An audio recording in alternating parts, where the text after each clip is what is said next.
Happy Wednesday to all who celebrate.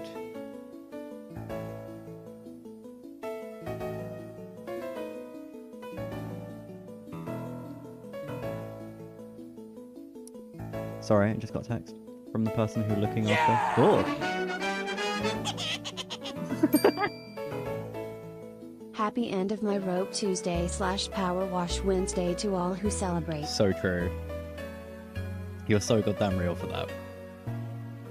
Professor Helper here. Granny Cream's hot butter ice cream. You take the hot butter and you mix it with the cream. Take the hot butter, mix it with the ice cream. Freeze it up cool, you can see it on your screen. Put it in the microwave, make it real hot like a soup or a dip. We call it heat and sip. Very tasty and healthy too. Granny Cream's hot butter ice cream. Now, why isn't Power Wash connecting? Oh, because it's set to capture any full screen application. Silly goose. Silly goose. I'm gonna have a quick look in the career stuff. But I think unless they've added extras, I've done it all. What did my Monster Hunter have their dogs out? Did they have their dogs out? That's not on. New? Weird. It's weird that it was like, hey, you got new stuff. Bonus jobs? Bonus jobs. Odd jobs. Done them all. Mucking and files. Done them all. Mucking and files. Ah, new ones. Power wash your graphics card for better performance. This is true. My graphics card actually does need a clean. Ever since I moved my PC to be like head height with me, because like it used to be on the floor, right? I've realized that there's like shmoo on it, you know, on top of my graphics card, where presumably I've like spilt a drink or Zara's like sat on it and shod dust into it. There's like shmoo sitting on top of my graphics card. Should I do the Shrek stuff first, or should I do non-Shrek stuff? Are you doing the Wallace and Gromit level? Not yet. I'm gonna do Shrek stuff first. I haven't bought the Wallace and Gromit stuff. Unless the Wallace and Gromit stuff is free. Or is it maybe not even out yet, actually? Because I feel like it would be here if it was out. Shrek.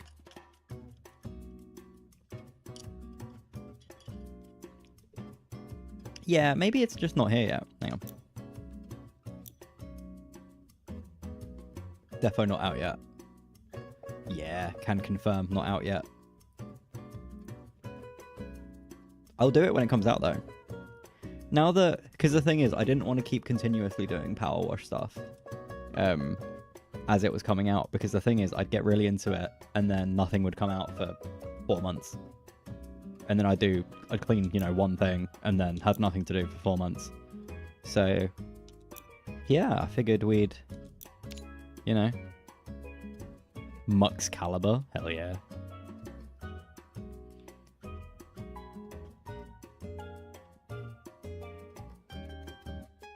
What took you so long?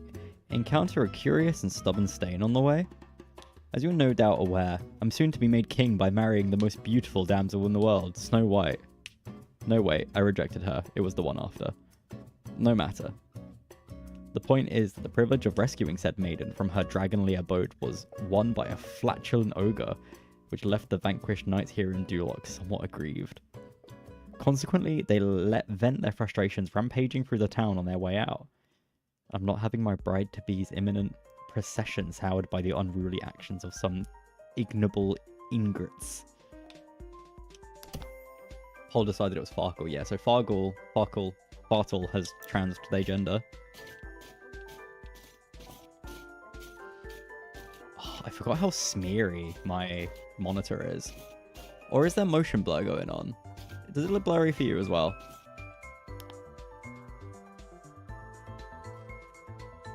Hang on. Sorry, I know we play these games often. You and I.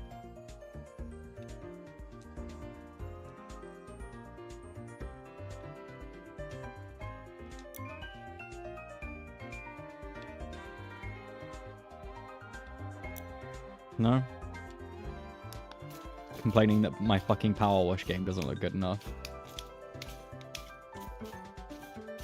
I don't know where to start.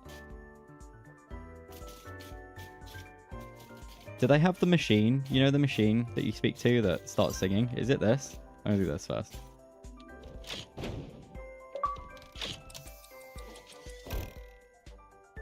Oh, are they gonna sing?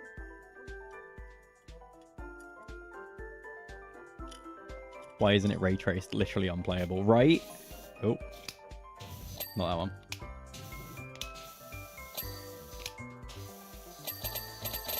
Oh, Jesus Christ. They're too dirty to sing, do you think so? How's the volume? Is it okay for both the music and the game?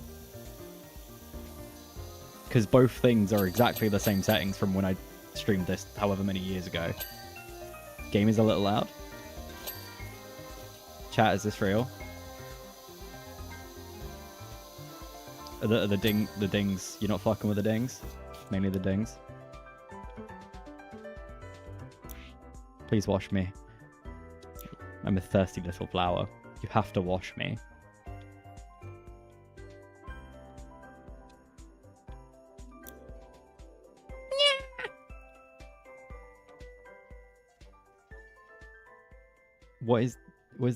What's it called? Ding? Tell me the name for the ding. Water reverb. Fart with reverb. Which would it be UI? Non-diegetic? Yeah. Is that too quiet? Or is that okay?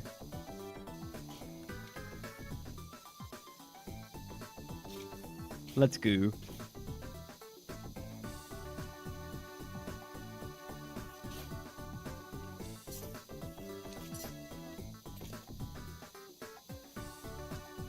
I hope that this does work.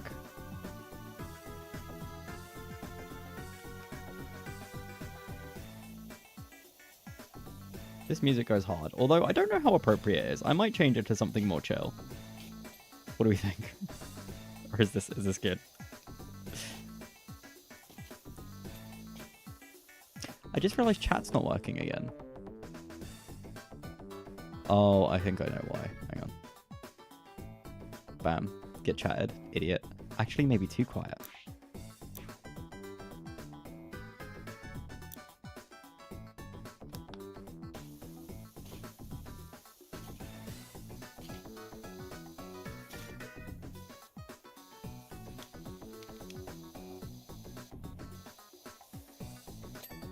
It's a bit better, right? That was a good thing. It's a good thing, Bron. They should hire me to make video game audio levels normal on launch. Genuinely, why is it so fucking hard?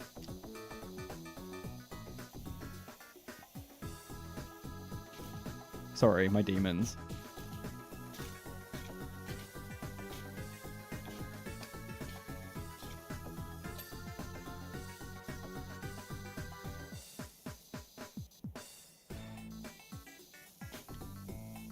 Marvel Rivals shits in my ears. I hate a game that is a different volume at launch to like the actual settings that you've got, right? Like it's got like a big intro that plays at max volume and then it applies all of your extra little settings.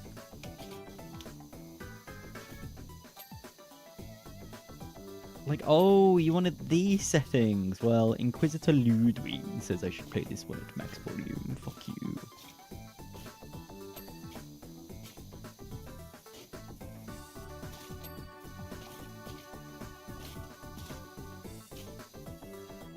All of the songs that I've liked less have been, like, I swear, longer in this playlist. Because, this playlist was on before I started streaming as well.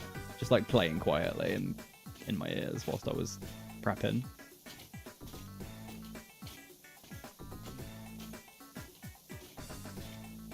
Inquisitor Ludwig.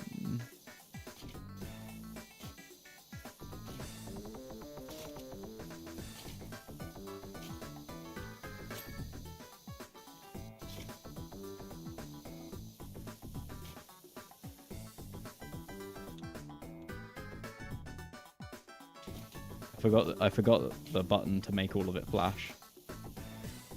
Oh, Jesus.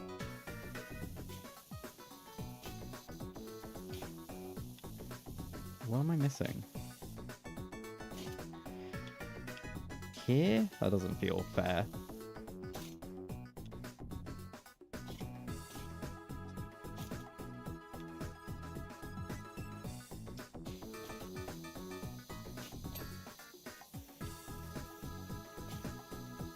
I guess I gotta... Ah. I see.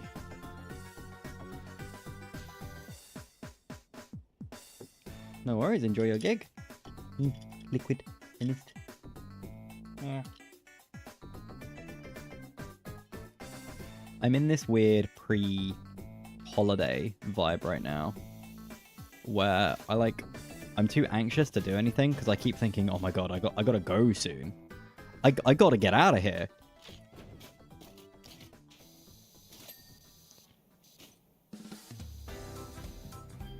What band are you seeing? Hey Grom, thanks for swinging by. Hope you are filled with pride and joy on this blessed day. What if you forget to go to Japan? What if I do forget to go to Japan? What if I just, like, sleep in? What if, like, I go to bed on Friday, right? And my alarm goes off, and I wake up at 4 a.m. or whenever it is that I need to wake up on. And I get ready, and then when I get to the airport, I realize that it's actually Sunday, and I've just missed an entire... Like, I've lost the whole day, and now I can't go. What then, huh? Rory. Like that Fire Emblem character. I've not heard of them, but I hope you have a wonderful time. I'm long overdue a gig. I've been neglecting my gig life for the past few months because I've been, like, poor. But when I get back, I think, you know, I wanna go back to New Cross Gate. Just go to some random gigs, you know? The airport is like, it's cool, that happens all the time, here's a new ticket. That's true, they are like that, yeah. Airports are famously chill. So this is probably the most middle class thing that I'm ever going to say. But I have an airport tradition. That has basically, it followed me because I used to be very fortunate and be able to go on, like, holidays with, you know, family friends and stuff, right? Less so nowadays, but I try to maintain it when I can. And that airport tradition is having sushi at, you know, 6 in the morning or whatever. 6 in the morning and the strongest coffee I can possibly buy that has also been sweetened out of fuck. You know, a white mocha with 4 shots of espresso in it. Type beat. Whipped cream if I can, and then sushi, and I just sit, you know, on the steps or in the waiting area.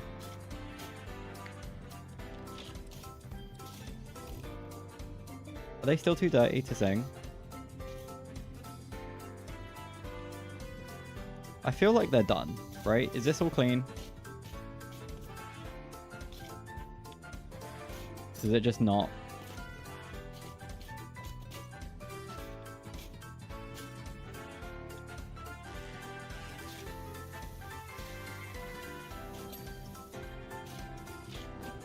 Go.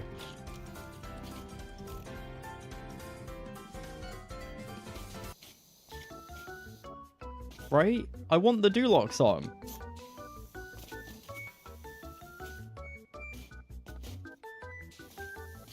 I know what you mean about feeling a bit, like, terrified and confused because of the change of plans.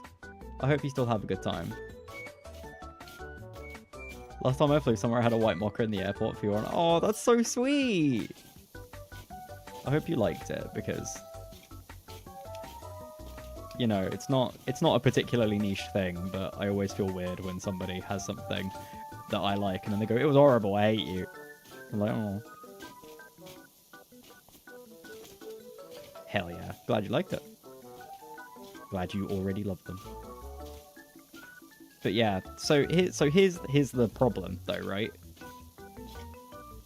Couldn't decide whether to warn you it wouldn't play the song or let you find out yourself. So I'm so glad you said that, because I was gonna keep coming back to it over the course of this to see if like a certain amount of progress lets it play. Speaking of Starbucks, I had a matcha lavender, an iced matcha with lavender yesterday. The other day. I went to see Lois the other day, and I got that on the way home. And that was way better than I thought it was going to be. Very, very scrummy. Keep a bit, sip a bit. Keep a bit, sip a bit. Sorry, I need to lock in. I'm just like making a little path.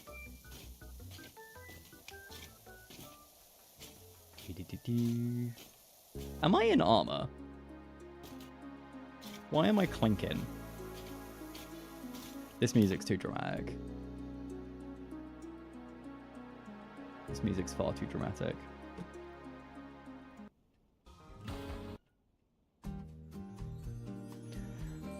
Pokemon Gen 4 vibes. Here you go. This is more my speed. I've been in a really Pokemon mood lately. I'm considering, because like I need to decide what I'm taking with me on the long old plane journey, right? I don't want to pack too many things. I want to travel light if I can, but I need something to play. And part of me is like, maybe I should just take my 3DS and play some Pokemon. You know, some nostalgia.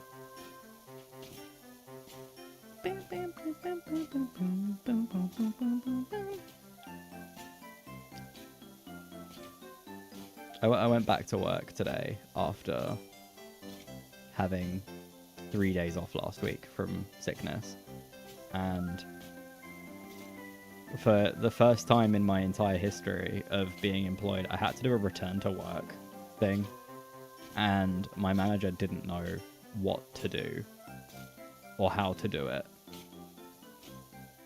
and just kind of was like, I'll figure it out, don't worry about it. And I sent him the correct form. I was like, oh yeah, there's this form here, and it says like tick here if we've done it in this, blah, blah, blah.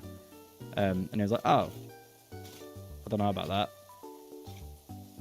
I'll get back to you. And I haven't heard anything since. I enjoy that the perfectly evenly lit item is the one that you can carry.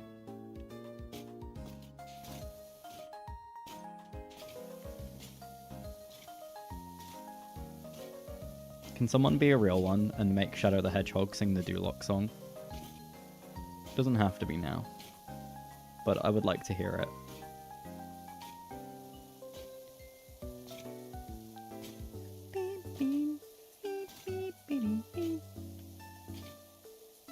But yeah, I've got like, it's weird, right? I've got 7,000 different varieties of anxiety right now, and I'm just sort of trying to be normal about it. It's really weird. I'm anxious for other people in my life. You know, I'm thinking about them, being like, oh, I hope that's okay. I hope they're okay. But that's like a constant, right? You know, if you're not worried about people, whatevs. But I'm also like, me and Jaden have tentatively decided that we're moving again. Basically because we sort of, it's the only smart choice, right? It's not confirmed yet. We don't 100% know if we're doing it. Oh my god, treat viewers on stream, boo! Remove the space. Remove the space. Remove the space. Did you... Oh, no, remove the space. Not remove Hunched Grace. Thanks, Jaden.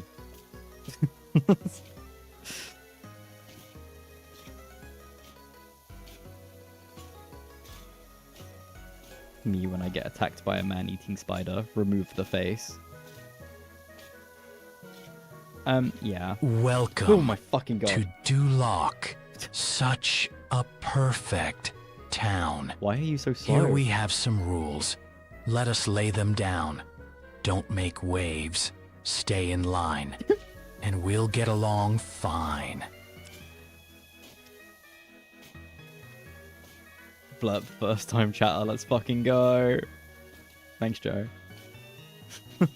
So sweet. Ooh.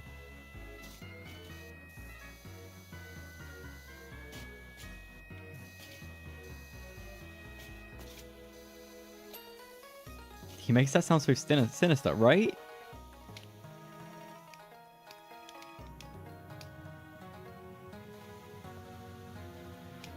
Power washing a tree is a little bit of an interesting one. Wipe your shoes, wipe your face.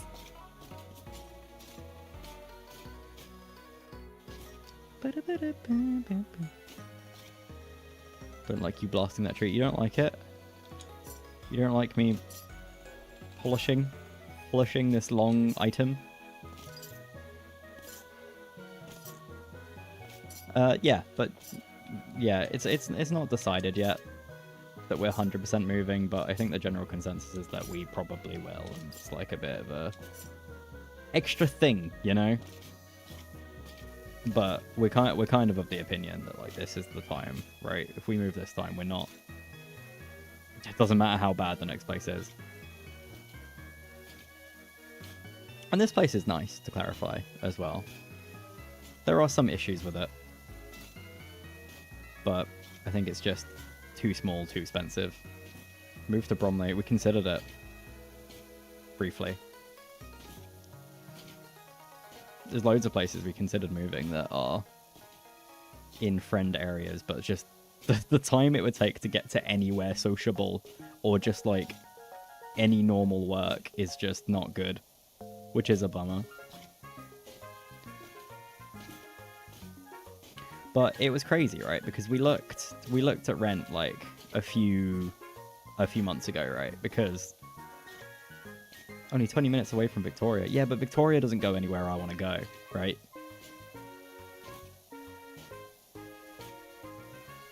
So that's at least 2 changeovers already. Because I'd have to go from Victoria to someone else. The Queen is there. The Queen's... nothing. The Queen's fine. Queen is alive and still with us. I'm sorry, forget I said anything. Snipers on the roof, put down their guns. Oh, you fool. I'm on the roof. But yeah, I think I've got personal issues with this place. They, you know, we've basically been lied to. When we moved in, the air conditioner in the place that we looked at, because we looked in when it was starting to get warm, right? And the flat was warm when we went in there. And I was like, hey, I noticed that there's an air conditioner in this flat. Does the air conditioner work? Like, is that necessary? And they were like, oh yeah, the air conditioning in your flat, like, it'll definitely work. And I was like, oh my god, that's a massive thing. Having an air conditioner in a flat is a luxury, like, beyond belief. And then I was like, okay, but like, what if it doesn't? Because like this flat is really warm. Why is this flat so warm? The one that you're showing us. And they were just like, oh well, you know, there's no one here, which is why, you know, it's like must just be turned off or whatever. And they were like, oh well, you know, there's a guaranteed 30-day turnaround on the hardest of issues to fix with maintenance. You know, normally things are solved within a day, but then like complex issues they get a week, and then super complicated things they get a month. Day one we moved in, air conditioner did not work. I've chased at least once a week for the past 9-10 months. It's been 10 months nearly. Air conditioner doesn't work. They randomly closed a bunch of the tickets that I'd raised for it. And then when I asked, hey, why did you close my ticket about the air conditioner? They were like, oh, well, you know, in our studies, we find that even on days that you've mentioned where it's -2 degrees outside, the flat shouldn't go above like 22.2 degrees. So you should be fine. I was just like, if it's -2 outside, and with the windows open, the flat is still 22 degrees, you can understand how fucking hot it gets in the flat when it's, you know, a livable temperature outside. And they just didn't answer. So they've just like, they kept ghosting me. They kept being like, it's not that big of a deal. It was hitting 40 plus degrees inside the flat on days that it was only like 25, 30 outside. And it's just like, it's fine, you know? Flats are gonna be hot. That's fine. It's the fact that they straight up lied to my face. And it's really frustrating that I've spent 10 months. Like, Jane finds it less of a big deal, and I kind of get it. An air conditioner is a super big luxury. It's not the end of the world. You can just buy a portable air conditioner. We did have one. But, like, my whole thing is how stressful it's been to just be, like, lied to like that. I think I've definitely gotten way more upset than is maybe necessary, but it's just kind of, like, ruined. It ruined what otherwise was a perfectly good thing to me. Because, like, it's not cheap here. It really isn't. And that was, like, the luxury that I was using to justify it in a way. And I cannot justify something that does not exist. Oh, I forgot you could, like, freestyle it. Why are landlords and letting agents like that? Money. And because none of them want to take accountability, there's 4 or 5 different businesses involved in this, and none of them want to actually commit to anything. Or rather, they'll love to commit to something on someone else's behalf.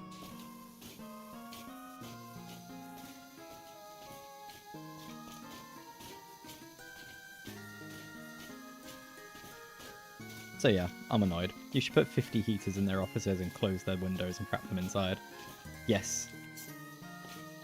That's better than the alternative that I was considering. Which involved shutting their windows, but involved filling their sink with various chemicals that should not be mixed together.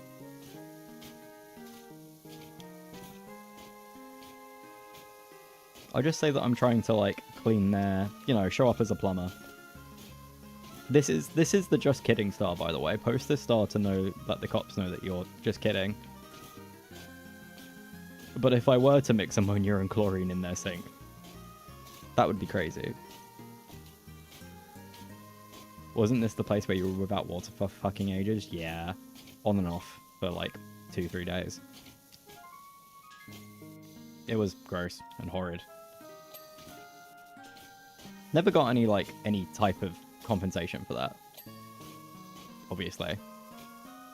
Someone wrote a complaint to the building manager, and he replied basically saying, hey, we researched ourselves and found out that we did nothing wrong. So that's nice. I think I get more upset about stuff like that than potentially most people. But because like my sort of thing was like, you know what, I'm okay with paying too much, and the flat being so fucking small as it is, it's 419 square foot. The flat being that small is fine. It's a bit frustrating, it is a problem, but it's not a deal breaker. But all of these problems where it's too expensive, the things don't work, and then the sheer... It's not apathy, it's hostility from the management. Makes it like... It depresses me in a way that I don't think I can word without sounding hysterical, because the thing is, the emotions it makes me feel are like, they're like up here, you know? The place we lived in previously, the Terror House with Kip and Jester, was like, there was a lot wrong with it. And don't worry, I'm not going to be revisionist historying it. But I think a really big part of it was a bit of incompetence from our property manager. Like, the flat was falling, the house was falling to bits. And honestly, there was a certain level of comedy associated with that. But here, it doesn't have to be like this. It's a, you know, it's a really modern build.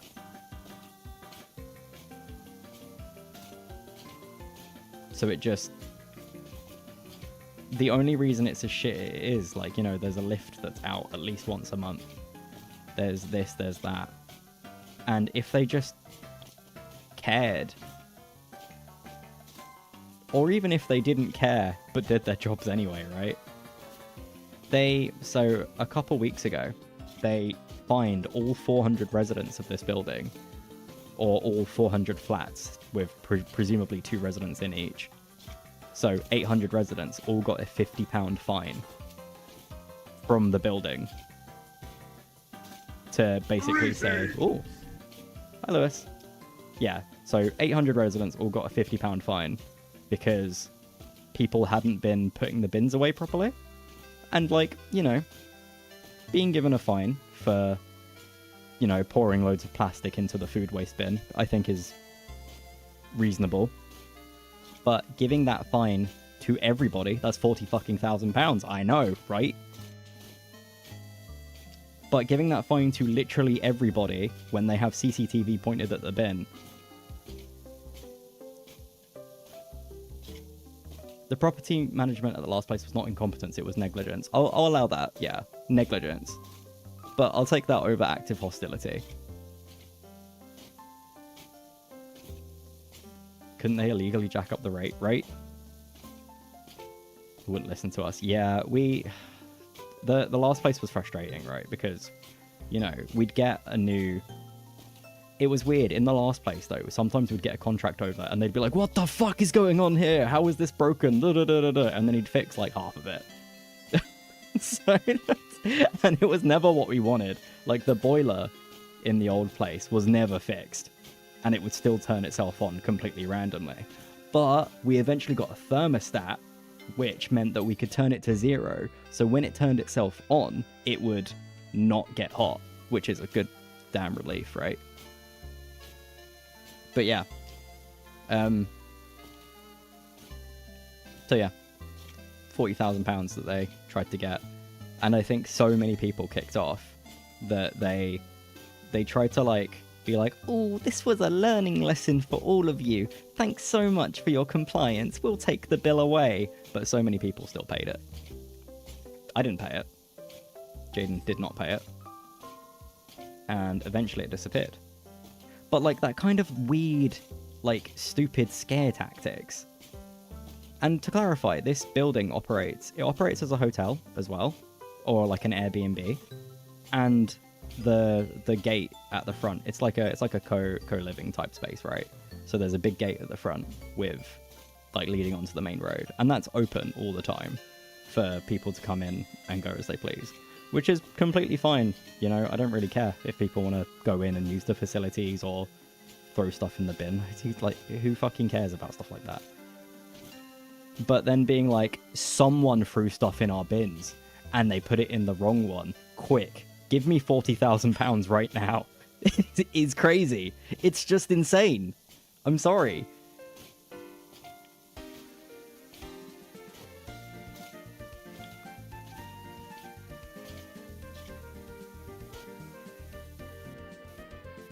But yeah, no, Jaden's 100% right. The other place wasn't incompetent. Well, I don't think it was entirely not incompetence. But yeah, I think negligence is probably a better way to describe that. Because, like, there was a certain level of apathy where we just weren't being listened to, and it was really frustrating. And the boiler thing is the one that comes to mind the most. Again, not trying to rose-tinted glasses the house that was literally falling apart. I remember when we were all sitting in the living room and then just a random pile of wires that were sellotaped to the ceiling just fell off, you know? That's not cool. We were talking to them about the faulty wiring and they were just like, what are you talking about? The contractor redid all of the wiring in the house. It should be perfect. And then, like, wrote it off until someone else came to look at it. When we were moving out of that house, the property manager was like, just so you're aware, are you going to repaint that wall that you changed the colour of? And we were like, what the hell are you talking about? We didn't repaint anything. And they're like, no, you did. You did, yeah, we saw it when we came to look. And we're just like, you've not been here. What are you talking about? And then after like 3 or 4 back and forth, she was like, okay, my bad. It was crazy. Absolutely crazy. Council moves slowly, but at least it moves. Yeah, at least it moves. At least it moves, you know? Got an email from Ridge Wallet. The once a year sale. I was really interested in buying a Ridge Wallet. Because I want a little wallet, right? One of those little metal ones. I didn't realise that they're like £100. Like, I assumed that they were expensive for a wallet. You know, like more than they needed to be. And I'm sometimes alright with spending more than I think is necessary. Either to, you know, to support a good company, which I don't know if Ridge is, to be fair. Or just if it fits a niche that I really want. And, like, they do it better than other people, right? Or just to say I've got it. I'm fine with it, really. If I've saved up for it, then you deserve to get what you want. But it was just fucking insane to me, seeing £100 for, like, that. I thought it was going to be, like, 40. You know, oh, this is worth $69.99, but with our 40% off code, you can spend it for 40. But £100 is crazy. It's like, it's deranged. Completely insane. That happened to me once at my current place. My landlord was convinced I'd remade my apartment key, and it was in fact the one I was given when I moved in. Like, I don't understand. I don't get it.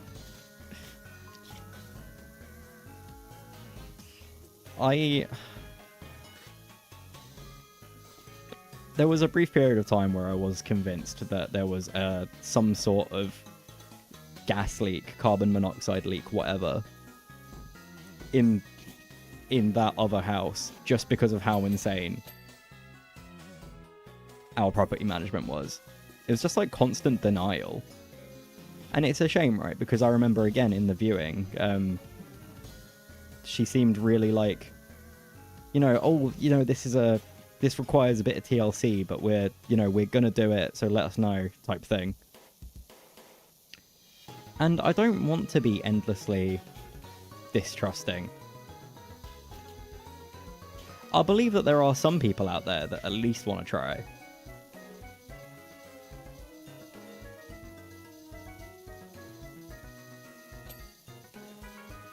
To be fair, it was different from everyone else's. He was collecting everyone's key because we were getting the lock redone.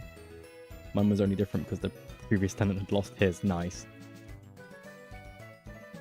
But you're saying it wasn't you? Are you sure? Because this one's different.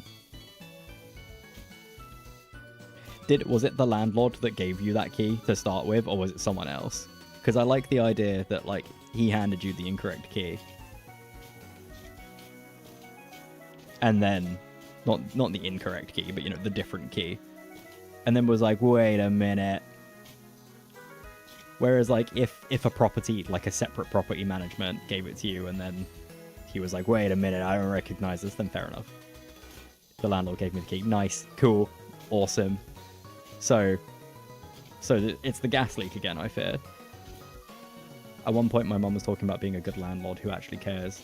I took everything I had not to laugh in her face. Yeah. Yeah. I saw a Onion article the other day, which was, immigration is the problem with housing, says somebody with 24 properties. And I think that was as succinct as it could get.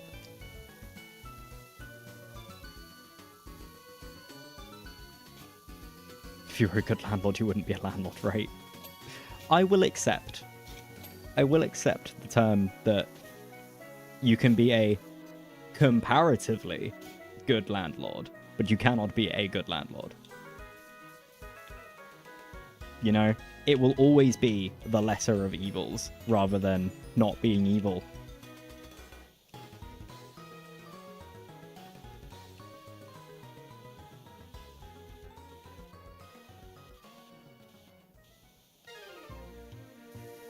I think that a fortunate thing me and Jaden have managed is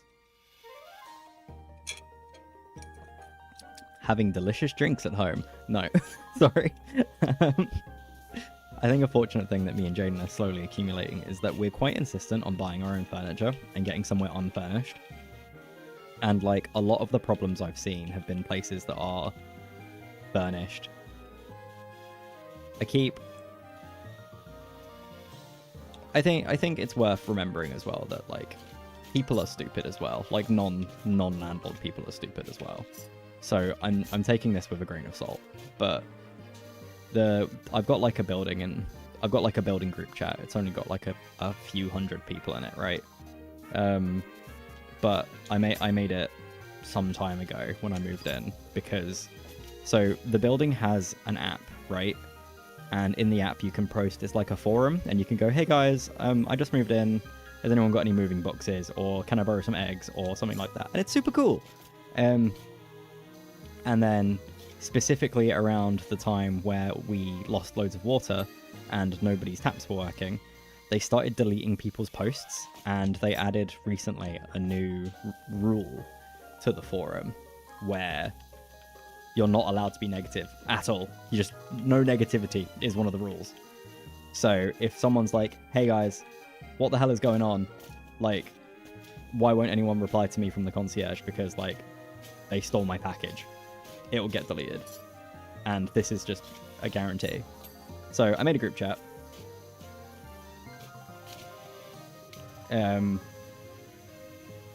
like, you know, I did the thing. Everyone's an admin, basically. Everyone can add anyone. Well, I don't think everyone's an admin. I think there's like 5.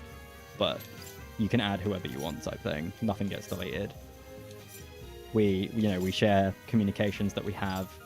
And people will often be like, oh yeah, they just took my entire deposit. And like, I'm having a dispute with the tenancy deposit scheme as a result of this, and just like, they're deliberately dragging it out as long as they can. And it's just like, oh, for fuck's sake, man. And like, the landlord is one of these like unnamed people who has never seen the building, just like bought it as part of some huge scheme. Fobbed it off to a property management company. Left it at that. So there's no accountability at all. Have you contacted the London's Renters Union? Yeah, but I'm not part of the London Renters Union because this is like a failing on my part, but I didn't want to pay the money for it. Which is really embarrassing. I contacted a lawyer at one point. Mostly because of the contractual breach that they did. With the whole like air conditioning thing. And I was like, no, I've got it. I've got them saying to me that this worked and this and that and blah, blah, blah. And then here's some other things where they've refused to disclose to me the name of the landlord or who owns the building and stuff like this. You know, they've done a lot of shady shit. And the lawyer that I was speaking to, who was like a, you know, no-win, no-fee person. So I think he would have spoken to me as much as possible. Anyway. He like kept calling me during my like specifically the times where I told him I couldn't speak, and it would be randomly. He would like refuse to answer any of my emails in email form and be like, oh, I'll just call you. And I'll be like, I sent you this email. It was scheduled to send at 9 a.m. because it's either that or I send you an email at 11 p.m. Don't call me when I'm on the tube on the way to work or in a meeting at work. Like, please just reply to the email, even if it's just to say, can we schedule a call? It was, and eventually I was like, it's not worth it. It's not worth it. You've been so stressful to communicate with. And that's definitely on me. See you later, Crom. I want to skip this song. This is too weird. I love Snowpoint City, but not that much.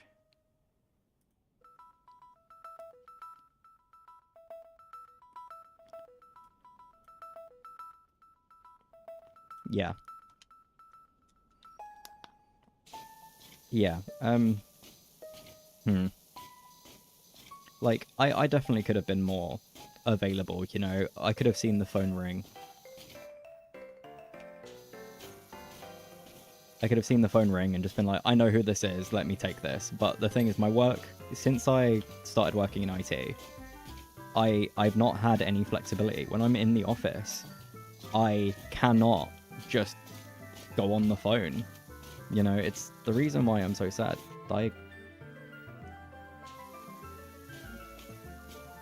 The reason is like, I mean, I've said before, it makes me very sad. I used to be able to chill and tune into Kip streams, like, basically whenever, right, when I was at work. And I could have that on a second screen and be okay with not being interrupted. And then, like, I could, you know, be in chat, join in and actually chat if I'm available and still have it on in the background if I was busy, you know? But now I can't, because there's always this ringing in my ears that is my department, and it's just so frustrating. It's so frustrating. Can I change the length of this? You become too important. It sucks. It does. I think the annoying thing is it's not even that I'm important, right?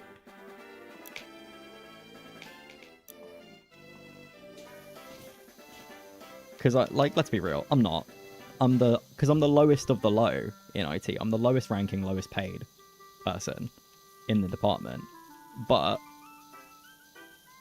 I'm completely overworked when I'm there, and I'm completely disrespected, and people don't respect my time. They'll show up randomly, and this isn't like oh, I'm sorry for showing up randomly, but my PC just stopped working. It's I need you to do this random thing right now that doesn't matter to anybody except me, and I'm not going to leave you alone. I'm going to be really rude to you the entire time. And it's just that, all the time. Just forever. There's a Triton attachment. This one? Yeah. I like this one more. For the time being. Oh, no, this is a banger. See, now I want to diagnose myself. Or soap. I never used soap when I did this before.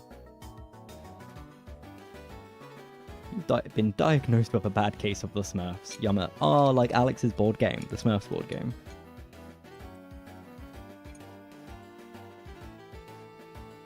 I need soap, Kira. Yeah, you do. Many are saying this.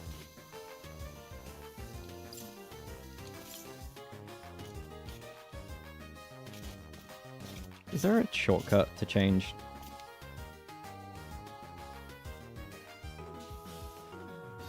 Nope.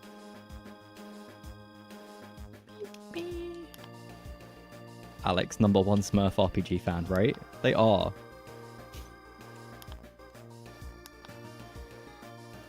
Alright, I'll just do it from here, I guess.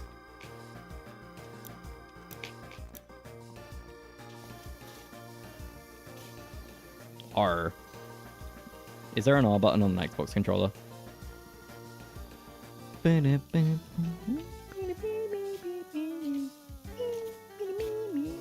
Who needs soap? Stone. You know what? When I will use some soap when I'm at a better place. When I'm not scaling the side of a building, I'll use soap.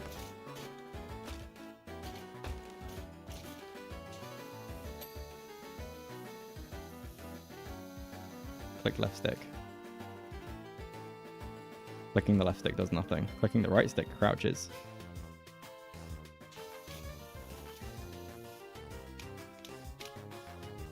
I swear there was a... Oh my god, it's X. It's hold down X. You're just naming buttons, aren't you? That's good. I forget the face buttons exist, I'm sorry. Because, like, when I play a first-person quote-unquote shooter, right, the face buttons are for jumping, which is fine. But, like, largely useless. And, like, reloading and switching weapon and crouching. Switching weapon. Ah, see? Switching weapon. Weapon!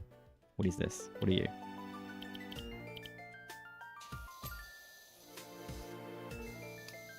Emma. Emma the water.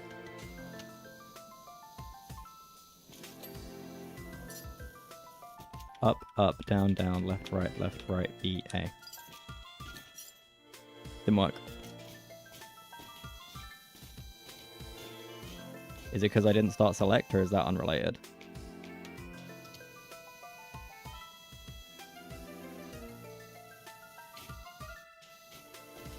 You must press select. You must try this. Wow. Try my recipe, boy.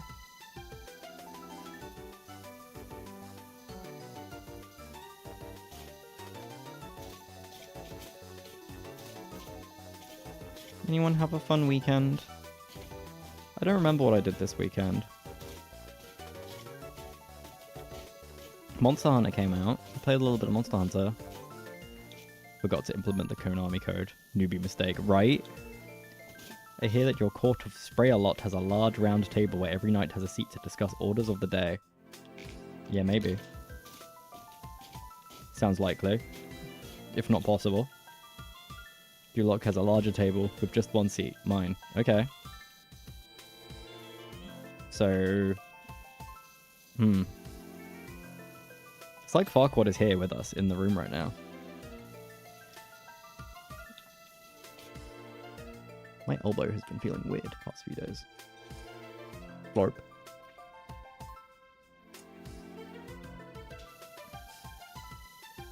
Should I start making ASMR content? If you have questions about when to start brushing your baby's teeth, we've got you covered. Here's everything you need to know about your baby's dental health in... In what? I have to know. What if my baby needs clean teeth? Don't leave me hanging like this.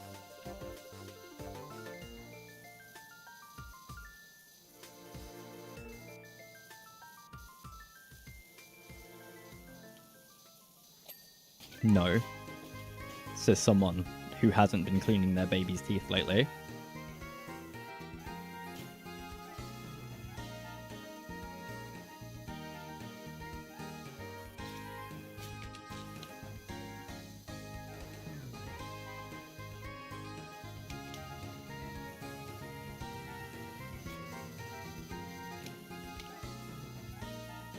By the time your little one is about 33 months old, or about 3 years, they may have all 20 baby teeth. Teeth are scary, right? I think any of your body parts that doesn't like grow back when they're gone is one of the most terrifying things of life. That's not weird. Hate people who use months for their kid's age even if they're above 1, right? Just say 1. Just say 1. I'll accept halves. You can say 1.5.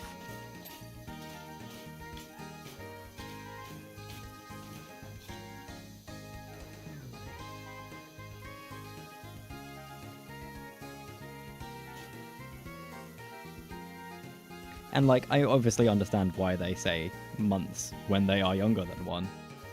So any body part, nah, your arms, like, heal and stuff, right? You know, your skin, if you get a lesion on your skin, it will grow back. You know, you'll get a scar, but your skin still works, right? Whereas, just put in a, just like a random thing out of my head. Don't ask me where I got this from. But like, if your eye gets damaged, for example, that doesn't heal. You don't lose sight for a bit and then it comes back. You can't lose a tooth and it will grow back. You know, if you chip a tooth, it's chipped forever.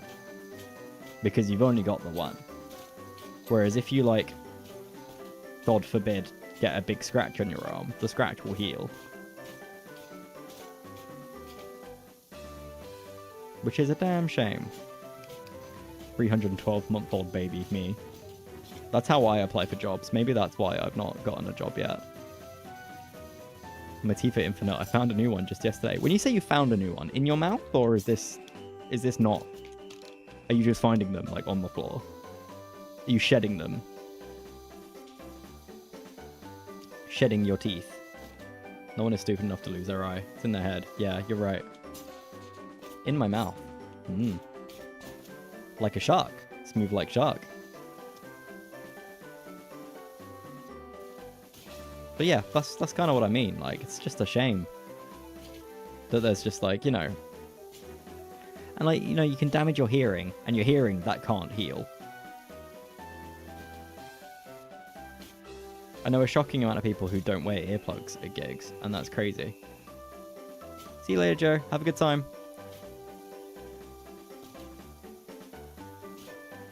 Or so many people who are weirdly proud of listening to music as loud as it can possibly go. Wave emoji. Wear earplugs, apparently. Yeah, I do. Do you not wear earplugs? Tut tut. I do be blaster music. Blaster music is fun. But, you know. You gotta be careful. Something I'm not enjoying about the new Monster Hunter is how linear it's been so far. I think that's what I'm saying about the pacing. Like, you gotta get so much stuff out of the way before it lets you just, like, it takes the reins off. Because apparently it does do that, by the way. Apparently it does open up. But, like, I think you need to do a fair bit. Because it's, like, essentially introducing you to all the new areas and all the new monsters, right? Still.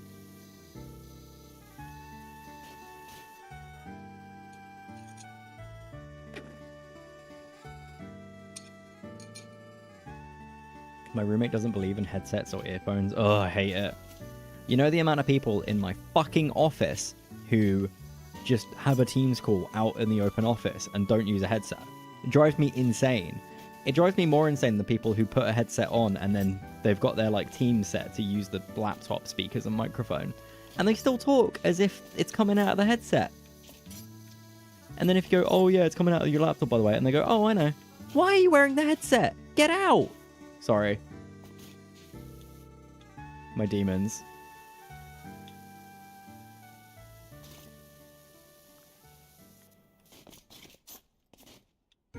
But yeah, no, that's my problem with the current Monster Hunter as well, is that like there's so much you need to do. Like, because I just want to get to the open world, like monster hunting stuff, right? I want to get to the bit that's fun with friends. And like you, me, and Lewis, we keep trying to play. We keep trying to just like play together, right? And it's just like so obvious that it's like, no, nuh-uh, you got to get our stuff out the way first. It's like, oh, you can invite friends if you want, but you're further than them in the story. They don't know what the monster is, so they can't join you. Threw me into the hot area and gave me a tip. You should have a cold drink, but you'll take damage while in the area. I don't have time. Yeah, to be fair, Monster Hunter's quite like, it would much rather you get your ass kicked and then go back, right? So that way you get to see the effects of the cold potion, rather than, you know, just being told, hey, you need a cold potion before you go somewhere. But it's annoying. You die once you fail the mission. Yeah. Oh, but like, do you not... But like, as in, after you died, could you then make a cold drink afterwards, is what I mean? Or is it just like, you die and then you're immediately thrown back into it? It just funnels you straight back in. Oh, that sucks.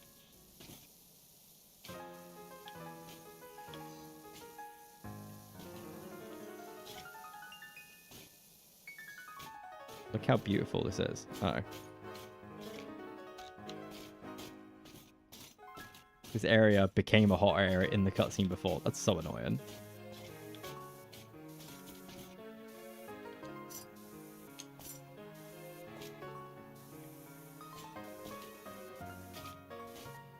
There's literally no way to tell. Yeah, that's super annoying. No blind defense from me this time.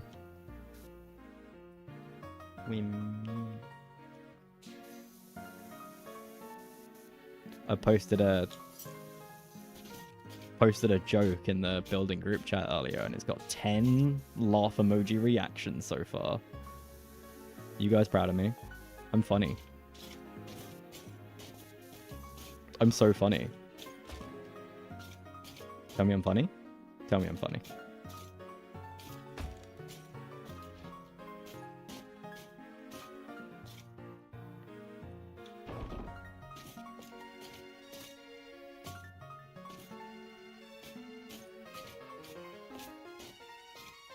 Need sitcom audio laugh, audio please. You can... Should I do that?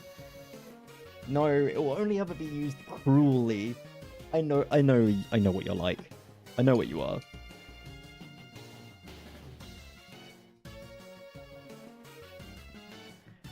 Revamping all of my soundboard audio to be like...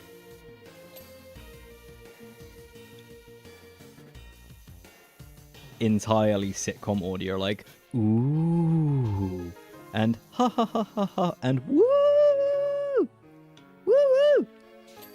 You know, for when, like, Zara appears on stream or something. You need this so bad. I'll consider it, because actually that's... Now that I've described it like that, it's a good bit.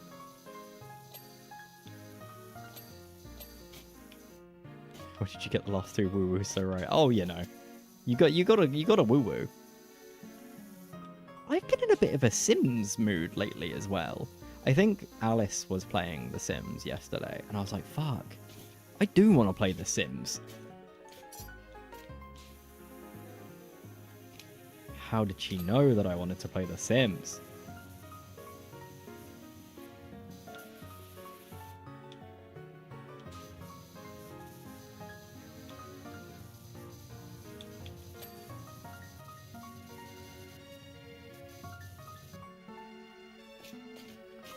So fucking funny that I'm like, almost done.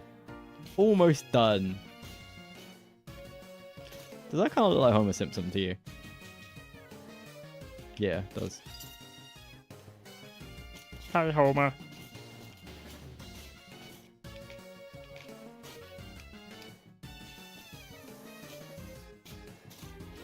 I'm glad that you can sort of just like summon these things.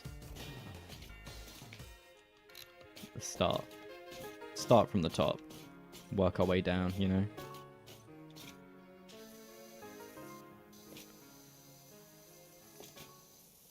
I like to imagine that anything that happens in Power Wash is canon. Although I will say I always cringe a little bit when they like make the characters speak to you.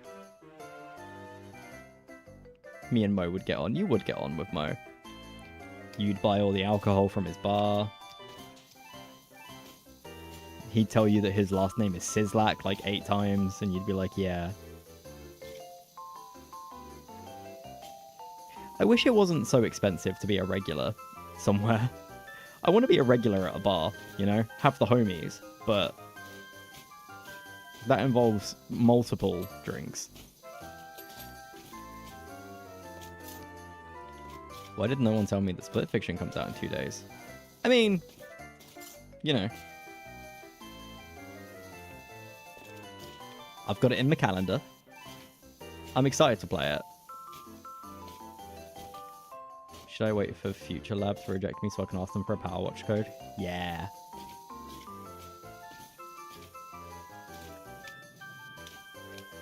Just apply for Square Enix. Skip the middleman.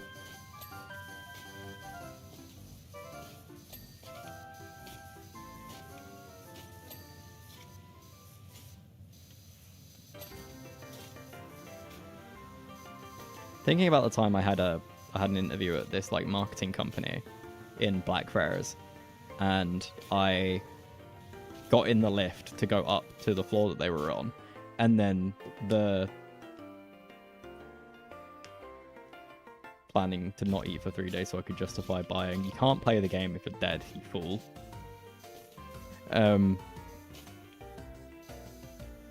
Yeah, I remember like going to this interview and going up in the lift. And then I remember the doors opening and seeing a bunch of like Square Enix stuff on the other side of the lift doors, and was like, what the fuck? What's with the giant Square Enix logo? And like all these people in suits like walking around. Is this like some sort of like gaming thing? And this was like, I was like 17, right? I was far too young. No, far too old to still not really realize that you could get a job in video games. And I still was like, what? Why is there all this Square Enix stuff about? And then, you know, I went back up, you know, the lift continued as someone got off. And then, like, a month later, I was like, oh my god, that was the Square Enix offices. Why couldn't I just work there?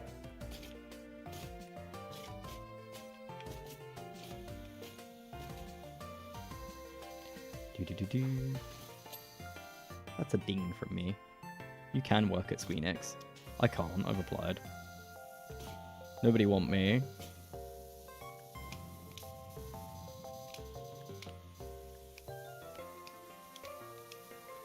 I don't know why it's so hard for me. I think there must be something wrong with me specifically. I don't understand why I can't get a job.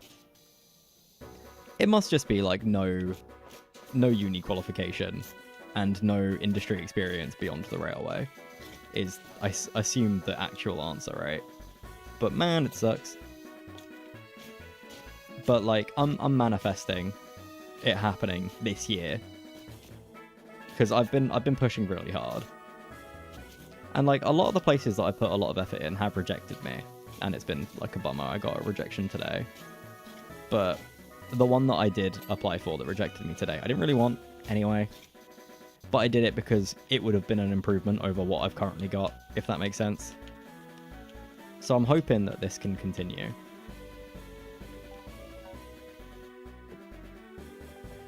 I'm 99% sure most of it was your job blanking out your CV. Oh, for sure. My roommate also got rejected from a role today. Yeah. I mean, to clarify, I get about 12 to 15 rejection emails a week, you know, and I've been getting that since 2023.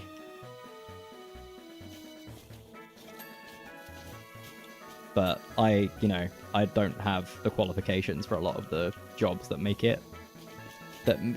considering a real application worth it. I can't even get a damn interview, which is a shame. Most of these places just ignore me completely. No rejection even. Right? What is that about? What is that about? I hope that one day I can be qualified enough to start applying for jobs where that, at the very least, you know, they tell me that I've been rejected, rather than just like ghost me entirely. I prefer that to tell me they hate my guts straight up, honestly. Well, I'm sorry to your roommate about the job rejection. Like, as desensitized as I am to it, it still sucks, right? You know, he wouldn't be looking if he didn't want something better. Therefore, he deserves something better, in my opinion.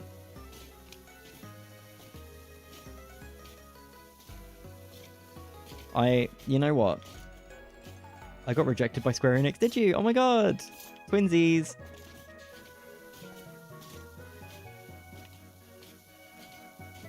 Although, I don't think I've applied recently. I should apply again.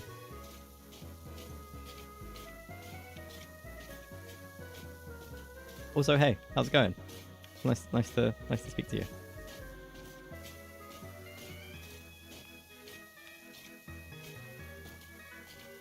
I think that my most recent rejection, the one that I got today, was a bit like I said, I didn't really care. Should I get you into Ubisoft by asking the guy who got laid off immediately after passing 6-month probation? Yes. Being employed at Ubisoft is like such a terrifying concept.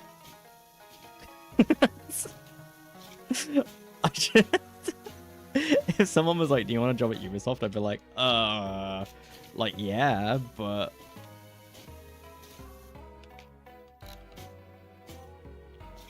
what are you looking for anyway? God, so many things. The keywords I'm using at the moment is like product manager or project manager, but the thing is, there's a lot of non-project titled jobs that have those types of responsibilities and roles. One of them was a digital change exec. I don't think exec was the right word, but you know, digital change. I worked at a place where my job title was e-depot for a long time, which is a made-up word, right? I just, like, for the love of God, don't really want to do IT stuff anymore, if I can help it. Or if it is IT, I want to be like an IT project manager. I just don't want to be first-line support anymore. I can't do it. I can't be doing help desk stuff. And that's not me being all snooty. It's just like, I'd be an IT office person. There's a few roles I've applied to where it's just like, you're the sole IT person in our office of 20 people. That sounds awesome. But at the moment, I have to deal with 9,000 devices, and I just want to die a little bit.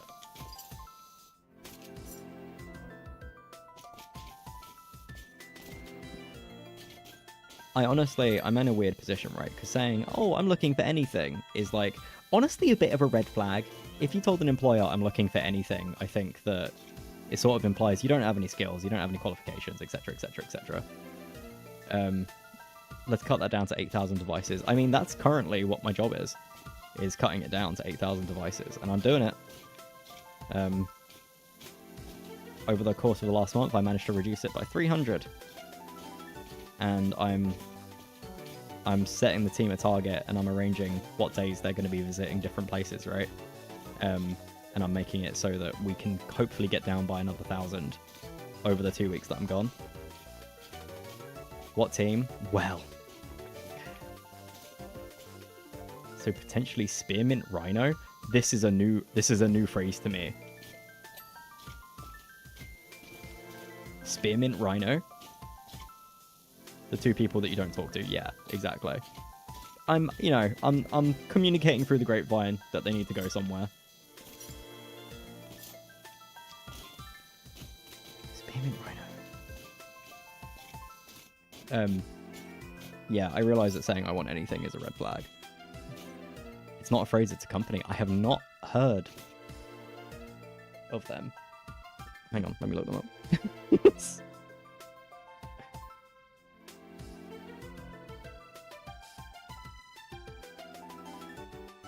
I see. I'm glad I looked that up. You did say, you know what? Fuck it, sure. If it pays the bills, I'll do it. You don't want anything, you want the thing that overlaps with what they offer. Yeah, basically. But like, I will do basically anything, is the problem. I feel like anything is going to be an improvement, but you are right. I obviously, I've got these skills, but they're so adaptable to so many other things, and I find myself falling into being able to do other roles often anyway. But I just think that anything is going to be an improvement, which I realize is like, ugh. Words that you are very likely to regret. But I probably wouldn't have left Starbucks if it wasn't considered an immature job to have by everybody in my life. I just want to enjoy my job a little at least, right? But enjoying my job doesn't have to mean not being interested in it, although I'm not interested in what I do. But I want to care about the industry that I'm in.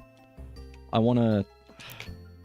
Speaking a little inspirational, but I want to like the people I work with. I want to... They don't need to be my friends. They just need to not be racist. I just want that. The entire industry that I'm in is so retro. And proudly so. I've never had this in both a normal salary, but that's not impossible. It really isn't. It's not impossible.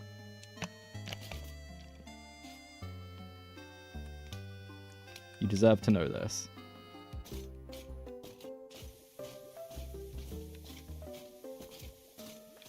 Look at this chump having inspiration. Yeah, I know. And again, right? Saying this 100 times. I'm not expecting to be able to goof off all day and do nothing. I've had jobs that I've liked before though, where I've enjoyed making the presentations about the thing that I don't care about because it's just interesting and I'm able to do it, if that makes sense. I think it's more of a resourcing thing. I've been feeling that horrible little kind of hand around my neck specifically since moving department, right? Ever since I moved into IT, it's been I've been feeling more and more insane by the day. God, soap is useless, isn't it?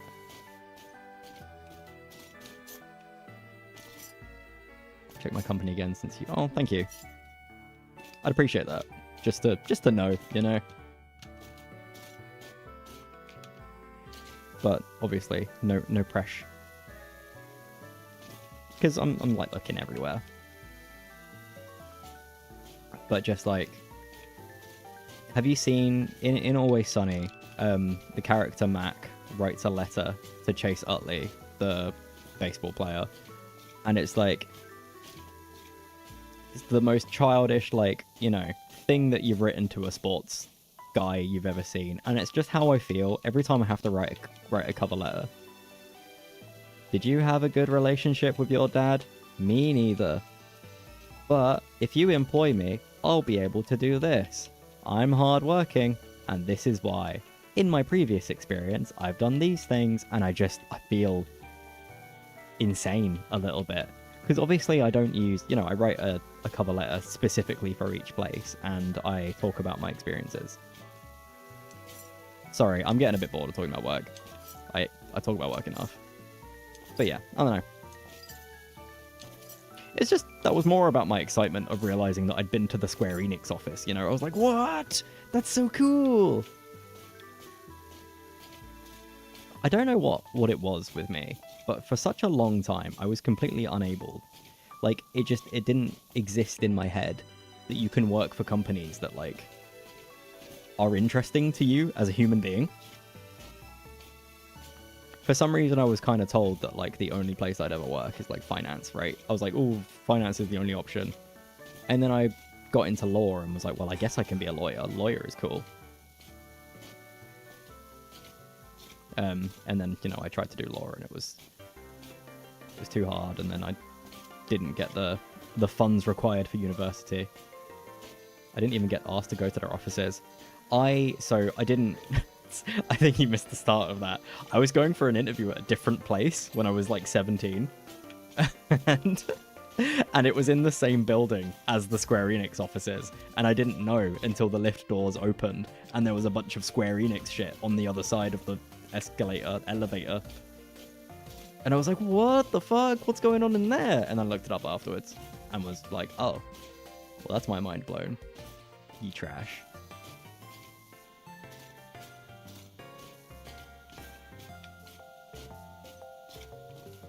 You know, all of this conversation about Shrek has made me realize that Shrek 4, the most recent Shrek movie, came out 15 years ago. Which is just, like, mind-blowing to me. 15 years ago? 2010? Right? That's right, I think. It's blowing my mind. It's completely blowing my mind. Because everyone's like, oh, we need a new Shrek. And I was a bit like, oh, it's not been that long. It's not been that long since Shrek 4, has it? But, like, it's been more than half of my life.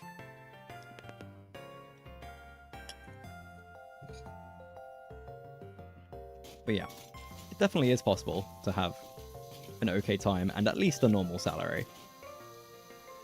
But, yeah. It's crazy, because I always thought that you had to chase misery if it meant getting that fat bag, right? But it turns out that that's not true. It's just... Well, no, it is true. But it turns out that the fat bag isn't a living wage, you know? You can have a nice time and a living wage. You are an oldie now. The passage of time has warped your mind, body, and soul beyond recognition. This is true. I feel like an old soul sometimes. When I say old, I mean like ancient. Ancient and aching. In Avowed, sometimes you get, like, a conversation from your past life. And, like, you get the whole life described to you in some, like, monologue. And it's beautiful. You get, like, art, and it asks you what decisions you made and stuff like that. You know, I was merciful in this life. I was kind. I shared my money.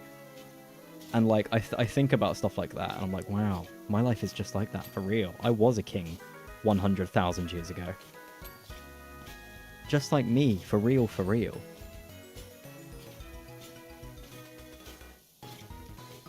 The only PM role is internal. On the other hand, there is a paid social executive. See, I'm raising an eyebrow. I would love to have a little looky. At least, right? Again, no pressure, but I'm browsing as it goes. I applied for an internal communications manager recently, and I put my whole heart and soul into that role application.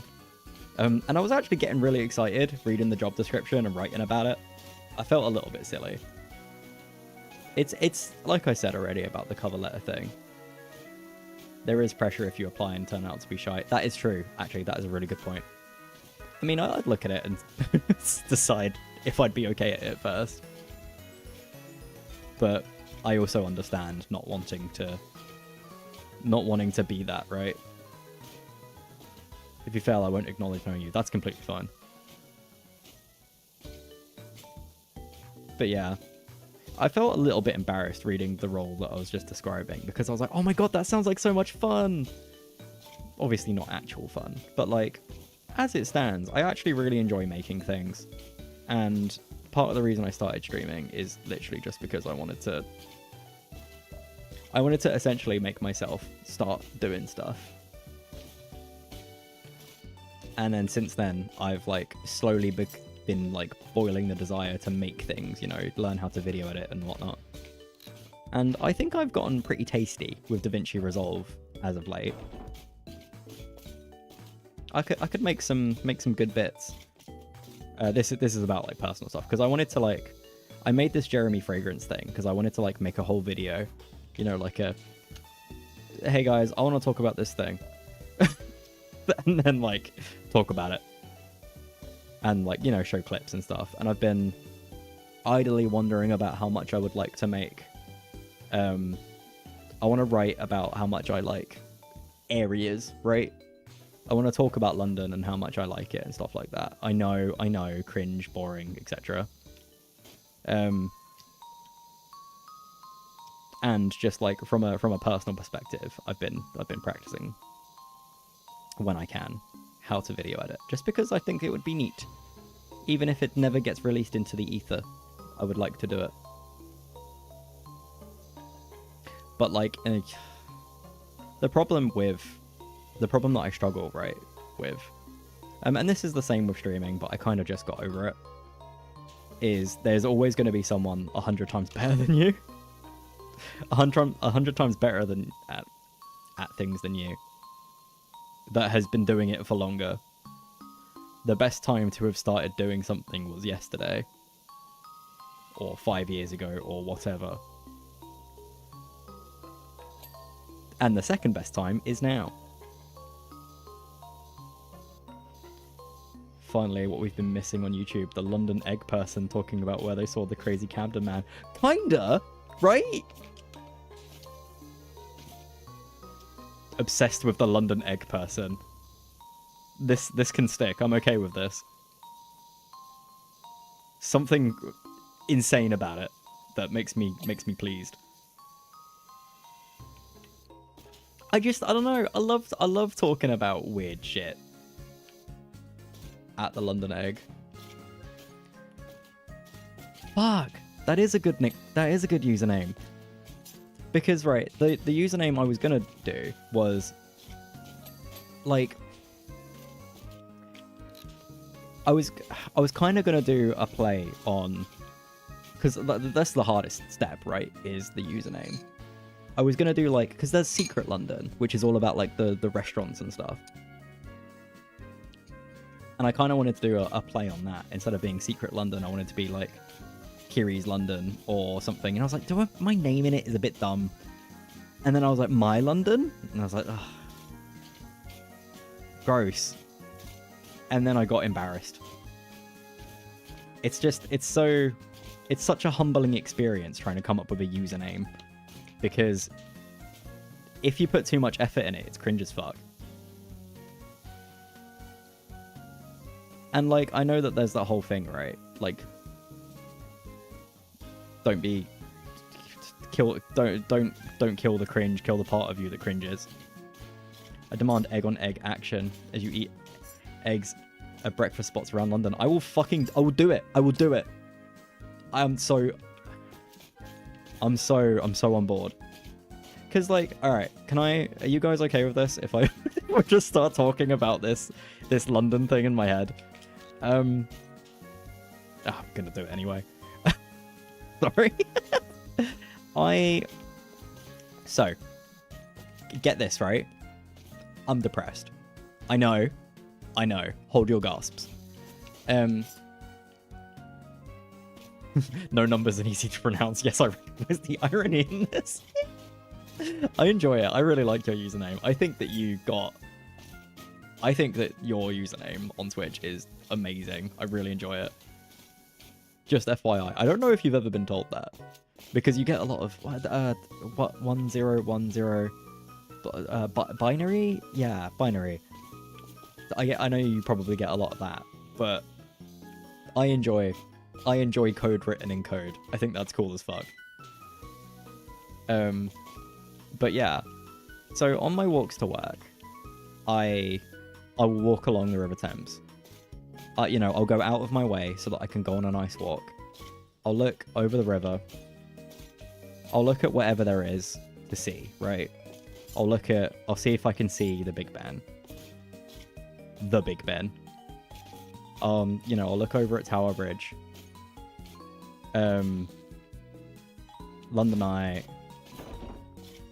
I'll look at the London skyline. I took some banging pictures of the London skyline that I want to post. I want to show you.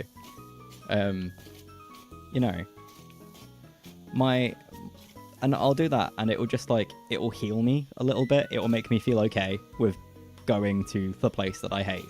Is just having that extra little walk. And in my free time, I love to just go places. If someone mentions going to a bar in an area, I'm there because being in this new place is exciting. I love to take a different route. I love to find a new restaurant. I love to do stuff like that, and it's so enjoyable. And I've often taken the time to think to myself how much I want to just talk about the things that I love. But the problem with that, right, is putting it into words. But there are so many different things, and I'm not gonna lie. I'm not gonna be delusional. London's a bit of a shithole. I know. Shock gasp. But it's my home, and it has always been my home. Even times when I haven't lived in London, I felt like London was my home. Hell yeah, to wandering about places. Let's go to that Soho strip club when it opens. Hell yeah. But I often think about it, where it gets such a bad rap for no reason. I love wandering. I find it healing going through the areas. You go to King's Cross and there's so many beautiful places. And King's Cross used to be a shithole. King's Cross used to be so rough. You did not go to King's Cross. And now it's amazing. It's so good to be there. And the biggest challenge I have is finding a way to describe how it makes me feel. And I really just want to, I want to take a camera, I want to pop it up. There's along the South Bank in London by the River Thames, where further along from where what's it called? London Eye. Further along from that, there's a bunch of little piers that are always empty in the morning. Prop up a camera, have a really nice backdrop, and just talk about how nice it is to have this city on my doorstep, essentially. Even if it's only for 5-10 minutes. And just say, it's beautiful because of this. It's beautiful because of this. I like this because of this. And that either translates into one 10-15 minute this is why I love London thing, or it translates into me making dozens and dozens of this is what I love about Soho, this is what I love about this is what I love about King's Cross, this is what I love about Kilburn, And there's a risk with that. That is blindly being optimistic, right? But the truth is, I do just love these things. We were in Leighton. Yeah, we were in Leighton-ish a while ago. And not the nicest of areas, but I do love it. It was where my family lived for quite a long time. And it feels like home. Yeah, this is what I love about Peckham. End of video. Don't forget to like and subscribe. But you can't say it just feels like home and that be the end of it, right? And the idea of going to places and like picking out spots, right, would be wonderful. And there are so many places, there are so many YouTubers like that for other places around the world. You know, you've got fucking hundreds of them in Japan. You've got loads of them for America and stuff like that. And Secret London is really good for like finding nice places to eat. But for me, it's more about vibes than anything else. Leighton is getting there in terms of gentrification. Yeah, it's not the same as it used to be, but it's on the up, is what I'll say.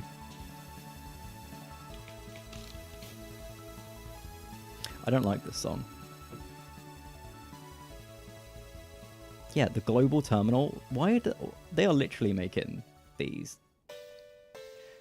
Bring back the grime and dank. Honestly, the working class feel. Almost unironically though, in Leytonstone, one of my favorite pubs ever, the Birds in Leytonstone, is there, and I remember like it being such a shift when it opened from what was in that area as far as I was aware before. It was like the first place that I started choosing to go to, and they have like... I think it was the first time I felt safe in Leytonstone, was in that bar, and I was like, uh-oh. I feel like there's two types, getting nicer, getting less bad. Leighton feels like the second. Yeah, I think I agree with that. Less bad. I just hope that it doesn't mean... Because, like... gentrification comes with the caveat of people essentially being priced out of their homes, right?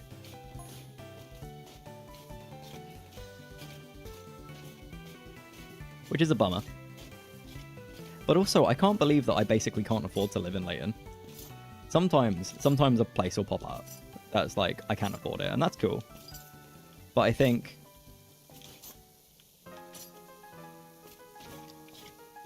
I don't know. I only know two landmarks in Leytonstone beyond the station. That is the Tesco and the McDonald's. The McDonald's! Yeah! The Tesco and then the McDonald's. So, the things that are right next to each other. I love Leytonstone. That McDonald's used to have the biggest like kids play area ever. And it still does have one, weirdly enough. It's the only McDonald's I know that still has a play area. See? This is what I'm talking about. I could fucking yap for hours about these places. Who cares that the McDonald's has a children's play area? But I think it's interesting. I don't know. And the Birds is great. I could go on about this for ages, and it's just... But then the thing is, you distill it, and it's just someone going, this place is nice. But maybe that's the point? I don't know. I'm struggling, I think. What I need is for someone else to take me out. The irony of massive companies being the reason why you love Leytonstone. I actually hate the McDonald's in Leytonstone. And the Tesco is only good because it's inside the Tesco is a Costa. And so there's two Costas in Leytonstone, right? There's one on the high street, and there's one in the Tesco. And I don't really like Costa anyway, but Costa is the only coffee shop there, really. There's this really, really nice, it's called the Wild Goose Bakery. It looks beautiful, but I've never been in there before. But the food looks divine in there. But Costa's like the only available cafe, right? Just like chain type cafe that does things that I know I want. Which is good when, you know, I'm taking friends out there or whatever. But, and that's a big but, and I cannot lie. The Costa on the high street is the worst coffee shop I've been in my life, and it's been that bad since I was 15. It's so bad, right? It's just...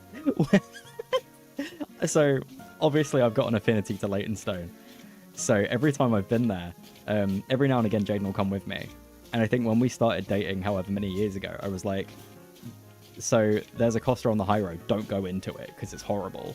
They'll get your drink wrong, I guarantee it. They'll fuck it up. And, you know, Jaden was like, you can't be that bad. Which is fair. Completely fair. Because I was, like, really hamming it up. I was like, this is the worst. The worst coffee shop I've ever been in. Essentially, it is that bad. I don't know how else to describe it other than it is just that bad. Any drink that you want, they'll fuck it up. You choose something off the menu, you bet your bottom dollar that that's not... You're not getting it.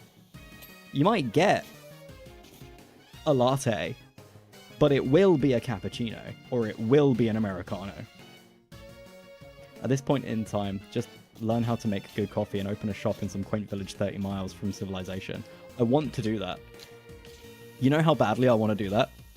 I know how to make good coffee. I worked in a coffee shop for some time. Jaden also worked in a coffee shop, funnily enough. We're proper little snobs. Sometimes Jaden will make, like, latte art for their drink, and I'll be like, oh, very nice. And then we'll both sit there going,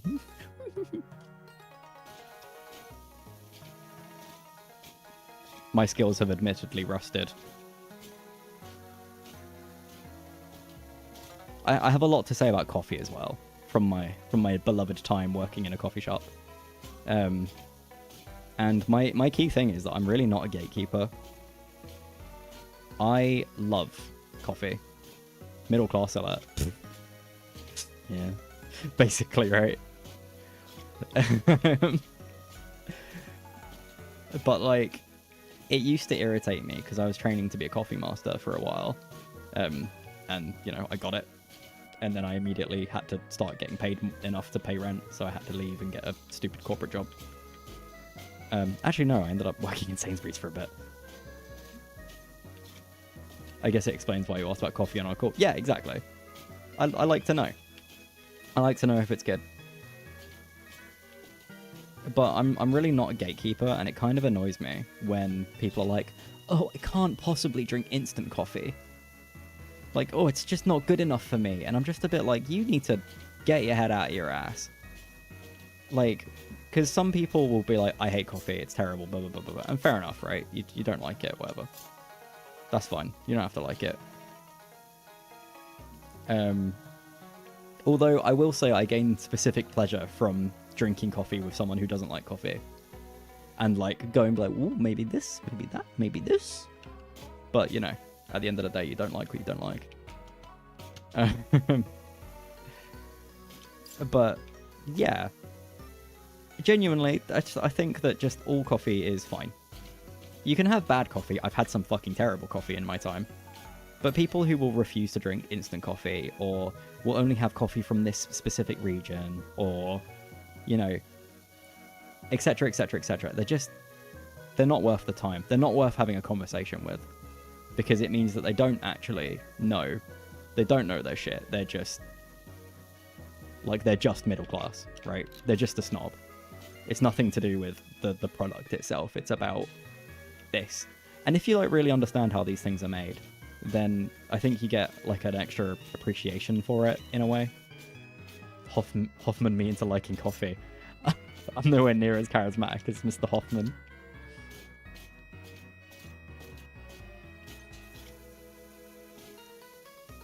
Ingredients definitely do matter. Ingredients matter. Oh, for sure. For sure. Again, it's less about that. It's about the specific appreciation. And there are places. Okay, here's what I'm saying, right? Here's my the scorching take that nobody has ever agreed with me with, because I don't know anybody as into coffee as me. McDonald's do some of the best coffee that you can buy on the high street. And it's fairly sourced, it's cheap, and it tastes good. Like, if you want a double espresso, I think McDonald's is probably one of the best places that you can get it from. There are other coffees and their milks and stuff are a bit meh, but the actual coffee themselves is amazing. You lack the eye apparel to convince me to like coffee. I have glasses. I have 2 pairs, although none of them are on my desk. Slightly off topic. Okay, am I in trouble?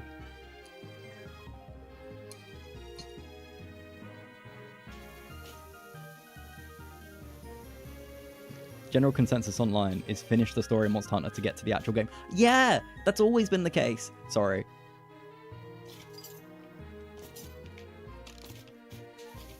Yeah, that's always the case, right? Because the story is 8 hours long-ish. 8 hours of actual story. And then, because like the point of the game is, you know, you unlock bonus monsters and stuff. Story's 20 hours. Ugh. What a pain. But once you've unlocked everything in the story, you know, you've fought every monster, then you can just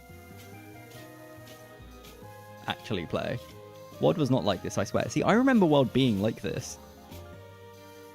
But maybe I'm misremembering.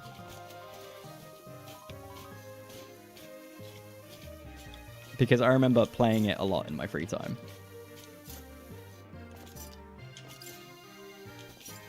But yeah. Like, I'm going to keep chipping away at Monster Hunter whilst I can. Because, like, it's one of those things where if somebody else has played it loads, it's not actually a problem. Oh, it's the helmet from the movie. Anyway, more coffee. Yeah. McDonald's coffee is actually good. But people will be like, oh, I wouldn't dare drink coffee from McDonald's. I have to go to my my little independent roasters. And that's fine. Independent roasters are great. And like even the slightly bigger, like London roasting places. There's I think it's literally called the Roasting Plant Coffee. There's one in London Bridge, I think. There's one in London Bridge. Amazing. So good. So goddamn good. But just like, it doesn't have to be like that, is more, I mean. You can have good. You can still have good. Doesn't have to be perfect.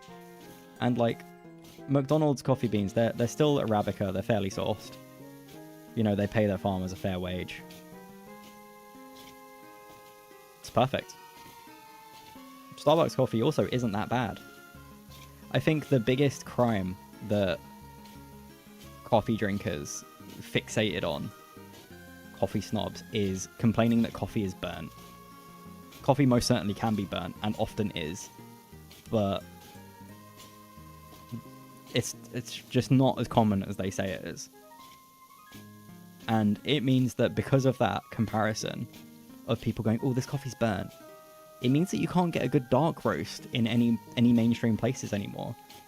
Fucking Starbucks are doing a blonde roast as their, like, primary. Starbucks used to do their own special single origin beans, like, and they changed it out every couple of months. And now it's just blonde roast, because everyone complained that their coffee was burnt. Sick of you all. Not you. Sorry.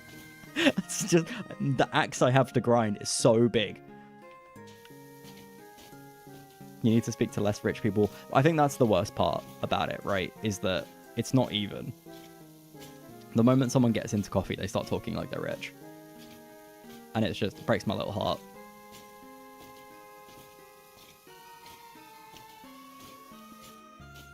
Sorry, I'm done. Coffee thing's done now.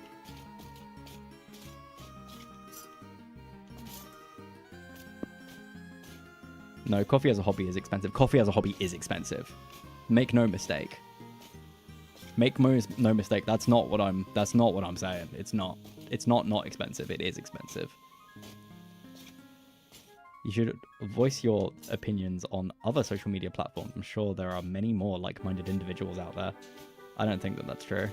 I've tried to. I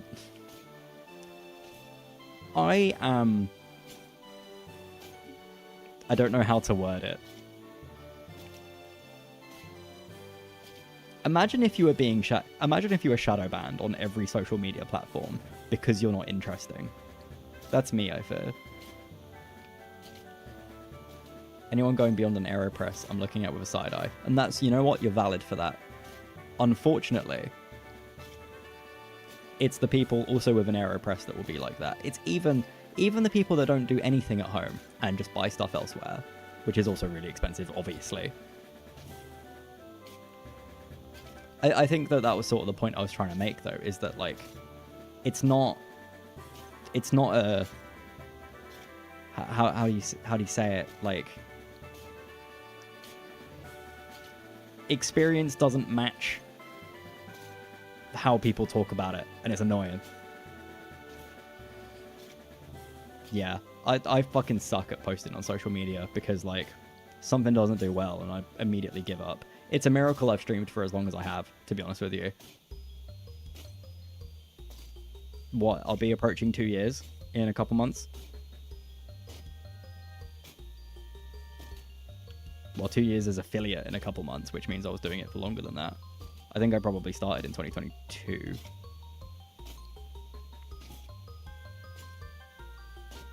It's 2 years now, damn. I think that's also why I've been, like, fantasizing about making other types of content. I got my 24-month subscription today? So much cheaper if you brew your own beans. My dude, you were importing vanilla beans raised by a single 48-year-old Tibetan man in the middle of the Sahara. You're so fucking right, though. It is cheaper if you have your own beans. It is not cheaper if you're doing that. And most people who say that it's cheaper are doing that. I guarantee you.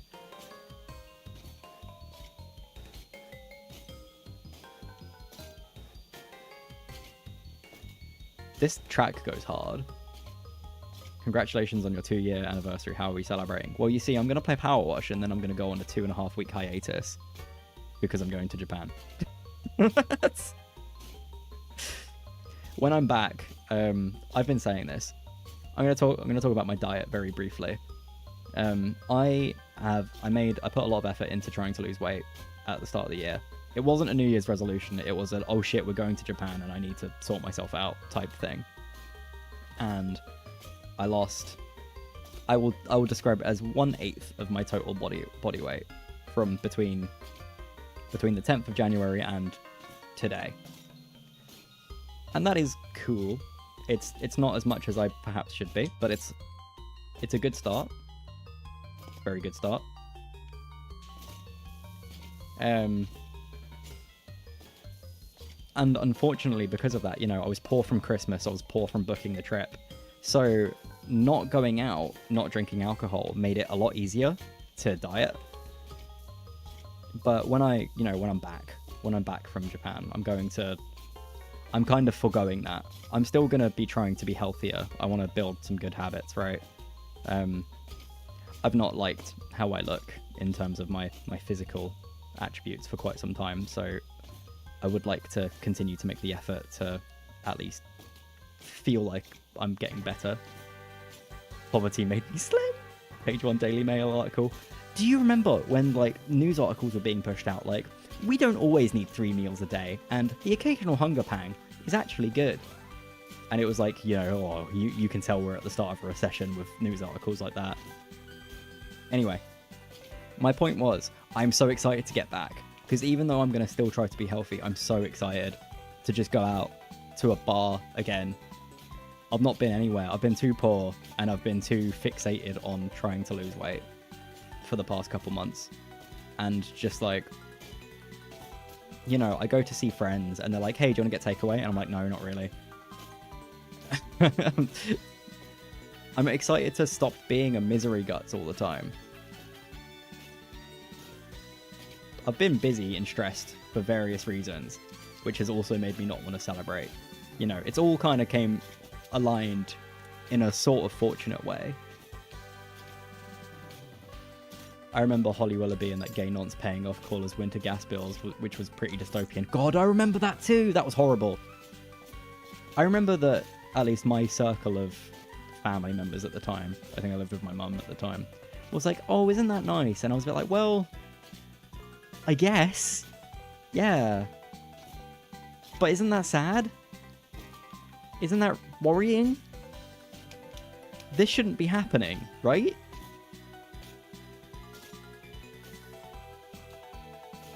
Yeah, that was a memory that you just unearthed. But anyway, yeah, I'm excited. So when you say how are we celebrating, I'm going to be drinking 100 yen sake on the side of the road. That's how I'm celebrating. In England, to clarify.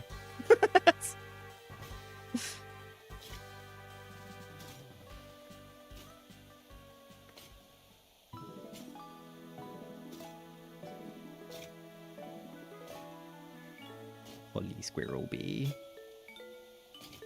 I've not stopped fucking yapping since this stream started. Fuck's sake, you're on holiday, go nuts. I know. Don't worry, I'm kidding. Diet's off. Diet's off on holiday. Thank God. Worry about the debt collectors when you come home. Oh. When I move in May, send all of the debt collectors to this place. Here's hoping that when I move, I don't immediately dox myself like I did here.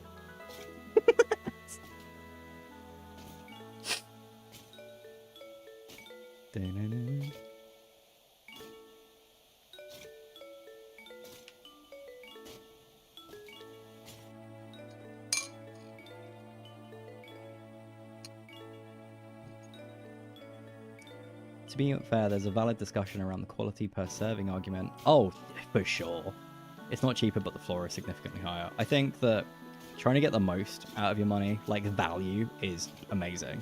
And value doesn't mean more. Like you say, it's quality. I sure hope that's not the reason you're moving. No, it's not. It's not. It's just, you know, it's just a lot. That's a lot here. Property management. I don't want to loop in on myself again, but yeah, there's plenty of reasons, and that's not one of them. I don't think either of us actually care that much. And let's be real, I'll probably accidentally dox myself again. Dox myself again. This is an unfortunate reality of life, but I would like to avoid it if I can.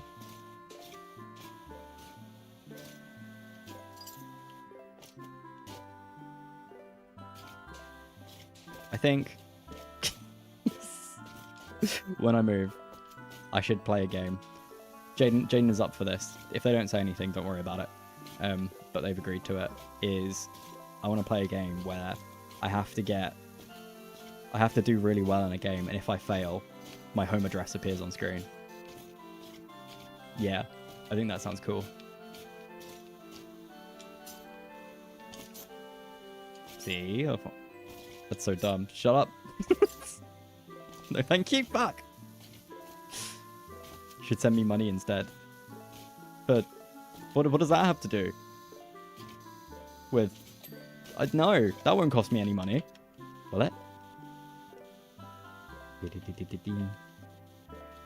Doomed already. Just give me the keys now then. Yeah, I might as well, right? At this point, I clearly can't be trusted. Send me 50 pounds. That was so dumb. Send me money. No, you're so fucking real for that. Here's a fine. Here's a fine for making me hear that dumb shit. Didn't realize I missed this entire area.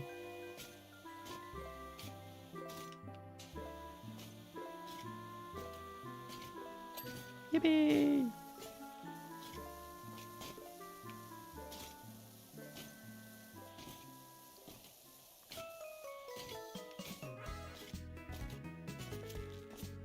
God, this goes so hard. I can't believe how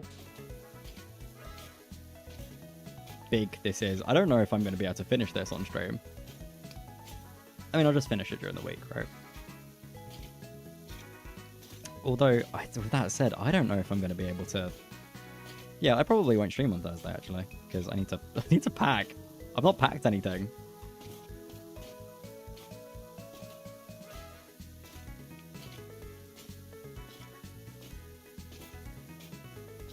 currently just like worried about making sure Zara's okay and also doing all the washing. Jesus, we're kind of behind on washing on the best days, right?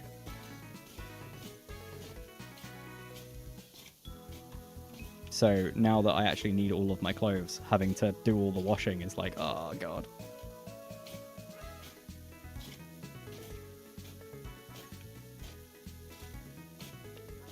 Lewis, if it was payday, I would have sent you £50, by the way. I want you to know this.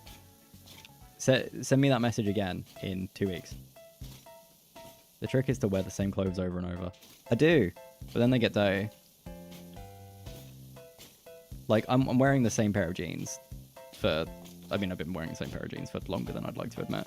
But, you know, I'm not changing those this week. I'm just gonna just deal with it, you know? Because I need to pack stuff.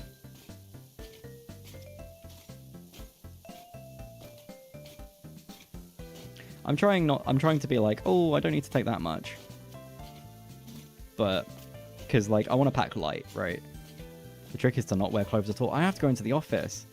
And as much as I would like to not be there, I don't think that that's the best way to go about it.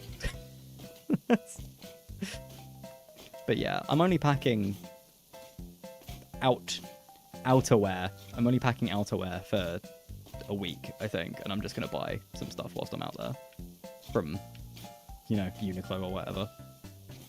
Pack light. But I can't only take a week's worth of underwear, right? I can't return that.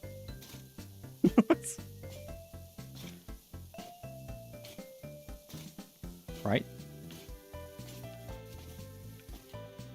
1.25 times the amount of days is a good amount. Yeah. You know. It's the like making sure that you've got enough just in case you shit yourself every single day that you're away. Obviously, I have never done that whilst away, but oh my god, what if? What if I suddenly don't have enough underwear?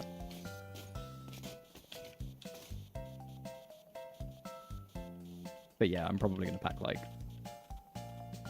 You know, I'll pack one pair of jeans. Does your hotel have concierge? I assume so. I actually don't know. Maybe I should check. They can probably wash your clothes for you. Really? God, the future is beautiful. BRB, I need to learn to say, can you please wash my clothes for me? In Japanese. I think that there might be a laundromat, like, in the hotel. I might be wrong. There is a washing machine in the hotel. Nice! Oh, okay, in that case, I could just do that, surely. Oh, what am I worried about, then? I guess drying it, right?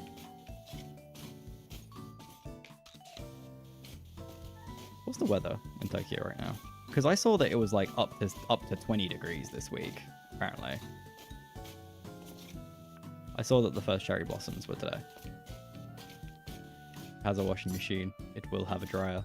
This is true. But do I want to hang around for that long? I'll note that you'll need to buy your own detergent and stuff. Yeah, that makes sense, actually. I don't know why. I was like, yeah.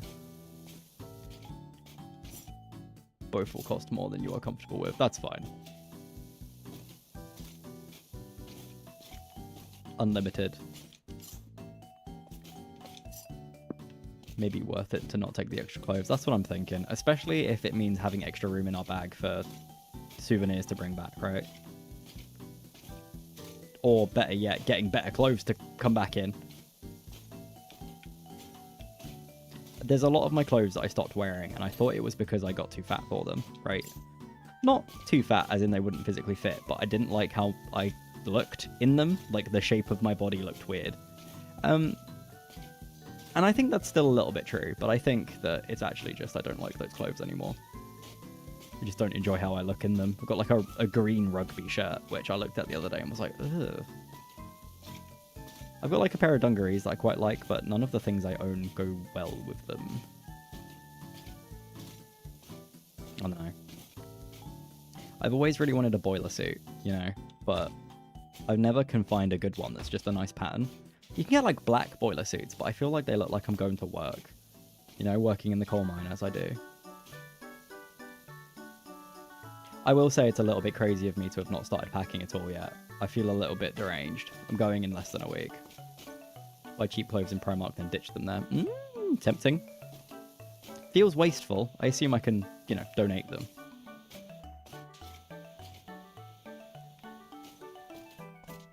We've had a giant bin liner of like clothes to donate in front of our front door for like 4 months at this point, I think.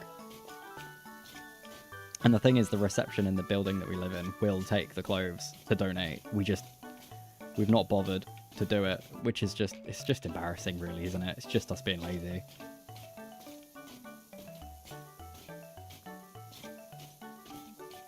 Like, the amount of bother it's caused me by having to walk around the bin bag in front of our front door rather than just fucking doing it.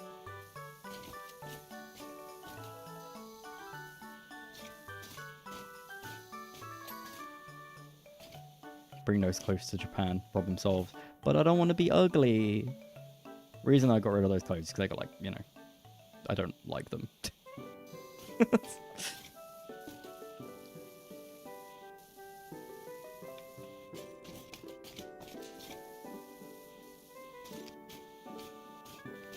Is it? We're going to Disney on like day 2 or 3, right? Jaden, have we got that booked? It's going to be so overstimulating. I can't wait to eat Famichiki. Day 3, oh my god. We got our, what are they called? Not visas. Don't have a visa. The like landing thing that you need to show at the airport with your little QR code. Got that today. Very exciting. Getting our tax-free doodads. So this is blind speculation. I heard someone say it in a TikTok. So, you know, source not cited at all. But I heard that the Disney over there isn't owned by Disney, if that makes sense. It's just licensed from them. So there's a lot of different things over there. Over there being in the Disney. And like their food is different and stuff. And I'm excited about that too. There's more to Japan than Famichiki, please I beg you. This is true. However, the Famichiki will be #1 priority. Let's be real, the first thing I can get my hands on is going to be the #1 priority the moment I get there.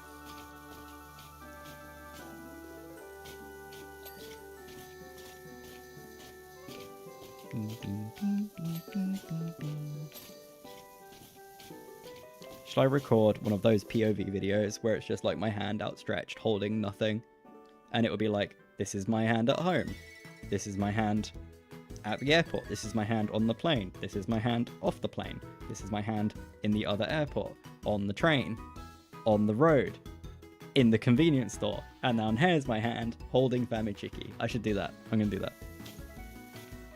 My beloved. Going viral. What kind of souvenirs exist in Japan? I don't know. I think a lot of the souvenirs are going to sound quite like touristy, right? But, you know, I am a tourist, so keep that in mind. I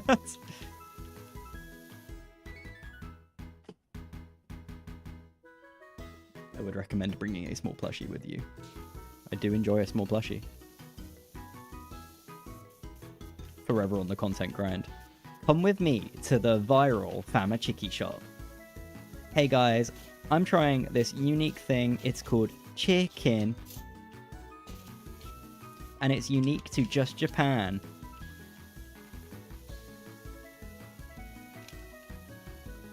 You can get like... So something I'm quite interested in is you can get customized chopsticks, either with English or Japanese written on them. And I think that that is neat.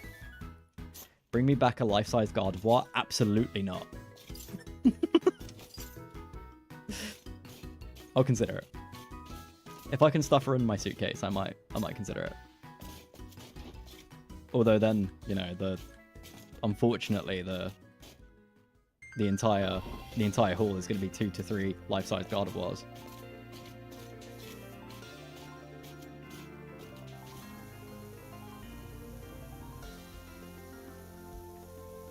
vanity chopsticks are not an exclusive. Oh, no, of course not. No, definitely not. My mum asked for one of those, the waving lucky cats, the like little solar paneled ones, and I was a bit like, aren't those Chinese? And then we looked into it yesterday, and apparently no, they're not. They're not Chinese. I just thought they were for some reason. Well, the reason I thought they were is because every generic Chinese restaurant is called the Lucky Cat and has 100 of them. You get held in the airport because they think you're doing human trafficking. Yeah. But no, it's weird, right? Because I keep thinking about souvenirs I'm going to get people. And with that said, it goes for you guys as well. Let me know if you do want any particular souvenirs. I'll very happily look. And, you know, bring them back. But the thing with souvenirs is that you can basically get anything. Anywhere, right? Ditch Jaden in Japan. Take the God of War instead. Who would know the difference? You're so right. Doing that. Kingdom Hearts Fridays returns, and it's just God of War holding a controller. Jaden, do you want me to make you a God of War VTuber? I'll commission Kip for it. They'll do it. No, they might be like, that's weird, don't do that.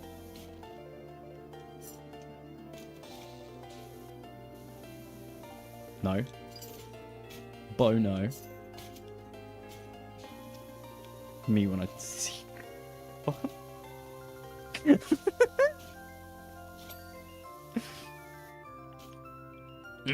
I mean, what?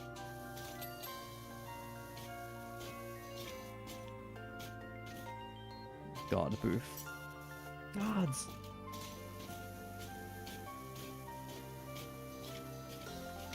But yeah, there's a certain, not sadness, but like a level of disappointment, I think, that comes from the fact that you can kind of get anything anywhere. Like the Lucky Cat thing that my mum wants, I was like, oh, that's a bit lame, isn't it? But the truth is, we're going to one of the Lucky Cat shrines where they have a bajillion of them. So I think it actually isn't that bad. And if it's what she wants, I think that's cute. I also always like to buy magnets for my mum every time I go somewhere, so I'm getting her a magnet as well.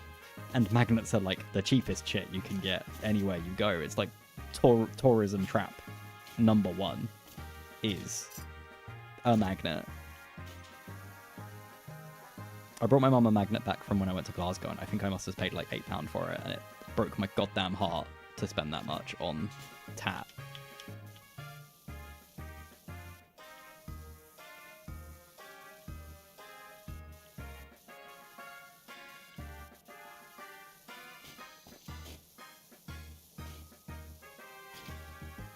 It's not about the magnet, it's about the memories instilled in the magnet of your trip to that location. Exactly! And that's kind of how I feel about, like, the chopsticks and stuff as well. Like, yeah. Because, like, I think, ooh, personalized chopsticks, but you could literally just get that from Amazon if you wanted to. Like, honestly. But there is something about being like, Kiri brought these back from Japan.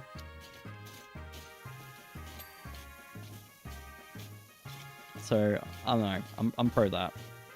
I have a nice pair of, like, black wooden chopsticks with a little silver ring on them, and I really like.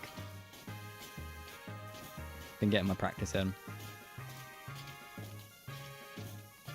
£8 for a magnet, fuck me, I should just mug you instead of working. Honestly, I've felt like a mug there and then. I was so mad about it. If being in Scotland wasn't the most harrowing week of my life because of how often I got hate crimed, I think that I would have walked out of the shop there and then after realising the price, but I was already at the till.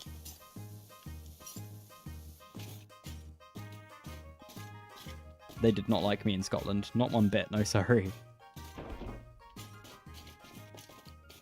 Typical Kiri thinking anything Asian is exactly the same, but the Lucky Cat. I'm behind because I'm slaying monsters. Alright. Rude. Hey, Gordon Ramsay is the one that named his new restaurant Lucky Cat. Lucky Cat? Lucky Cat.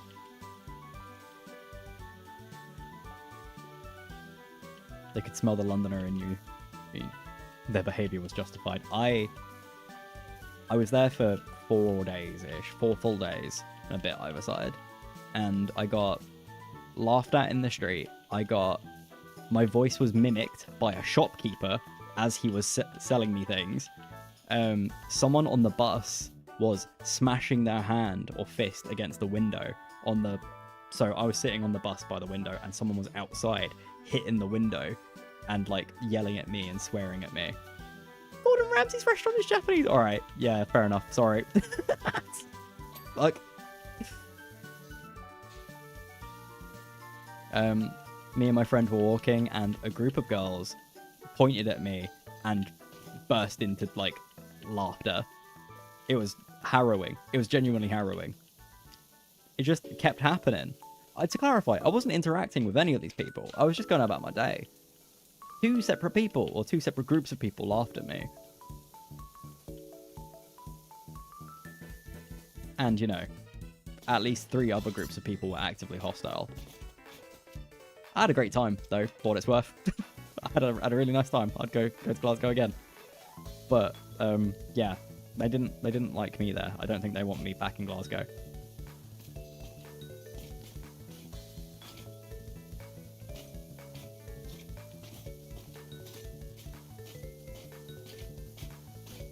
Must have been because I could smell the Londoner in me. Londoner. You were a Londoner.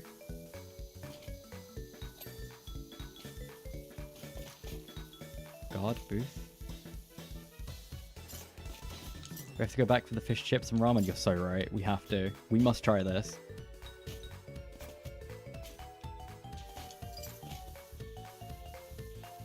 Honestly, I loved it. Loved it very much.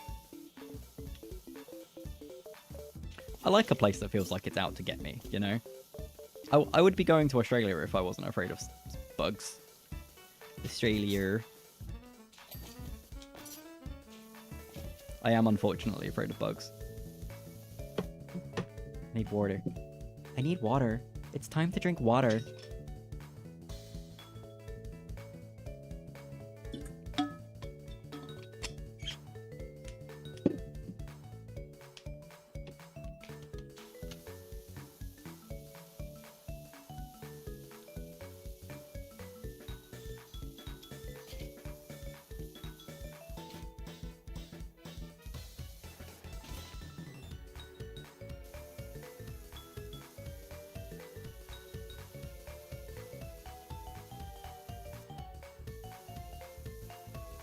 Come on. In Penge in London, there is a Sicilian art cafe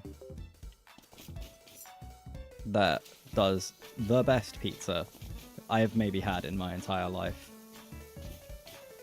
Strong recommend. That can be your next year trip for the low price of £3,000 to Glasgow. The trains to Glasgow are so expensive. It's crazy. It's actually insane how expensive it is. And, like, the thing is, it's not short. Like, and I understand, you know, it being long doesn't mean it's cheaper. That, if anything, means it's more expensive. Oh, Australia. Oh, Jesus Christ. I probably won't ever go to Australia if I can. I just don't know. I would like to, but it seems expensive, and I don't know if there's anything there for me, you know? I don't know anything. The only way you're spending 3k in Glasgow is if 2.5k is spent on heroin. That was a hit from me.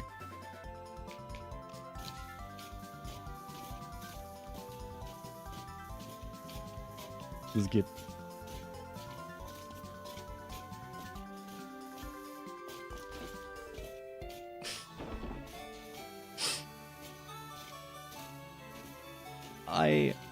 Yeah. No, Australia seems good, but I think, like I said, there's nothing there for me. And yeah, like you say, it'll be $3,000 to get there, basically. The flights are so long and expensive, and I can't... What am I going to do? Go there and get eaten by a spider? Next time you're there, can you pick me up some souvenir heroin? Of course. I think they sold it in the corner shop near where I was staying.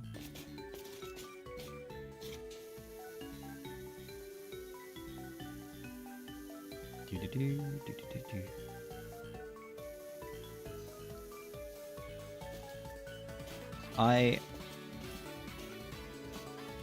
just crave excitement. I want to go go-karting and paintballing in London, to clarify, not whilst I'm away. I don't see the appeal in there's like go-karts in Japan, which is like Mario Kart on the streets of Tokyo, and it just doesn't look fun. Like, apparently it's just a nuisance for people that live there and drive around and stuff anyway, because, you know, it's just people in stupid costumes riding their go-karts on the road.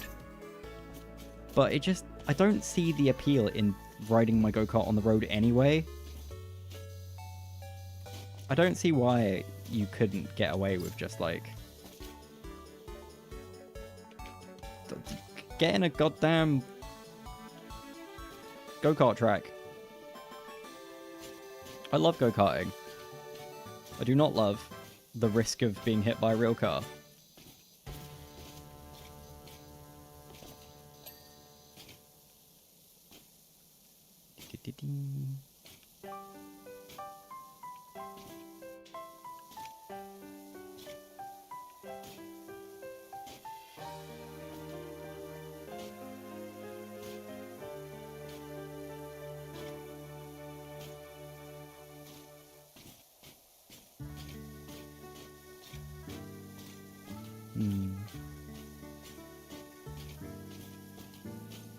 I've considered going to the Persona, not the Persona Cafe, to clarify, but the cafe that is the one that inspired LeBlanc's in Persona 5, but it's a bit out of the way in Japan, and like I don't want to just like go for the sake of it. You sure you're not saying that because of your handicap, knowing you'll become a statistic? That is part of it, to be fair. That's why I don't drive proper. Is I will become a statistic, like, so quick.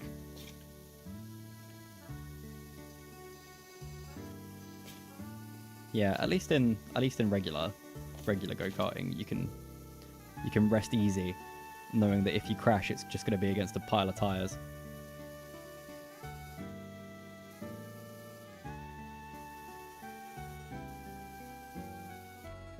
You're referring to the pop-up cafe? No, the actual. So I don't know how to say this without sounding like this might be known knowledge. Of course it is, but like the LeBlanc's cafe, the curry house, in Persona 5 is like the entire street is modeled after a real street, and that is a real cafe. Obviously, it's a completely different cafe ran by someone who doesn't look anything like that, and they sell and have completely different vibes, and it looks completely different on the inside. But the idea of going there is just fun, but it would be a waste of time, really, wouldn't it? I've not actually played much of Persona 5. I played it for 8 hours-ish. I've not gotten that far in it. I need to continue it.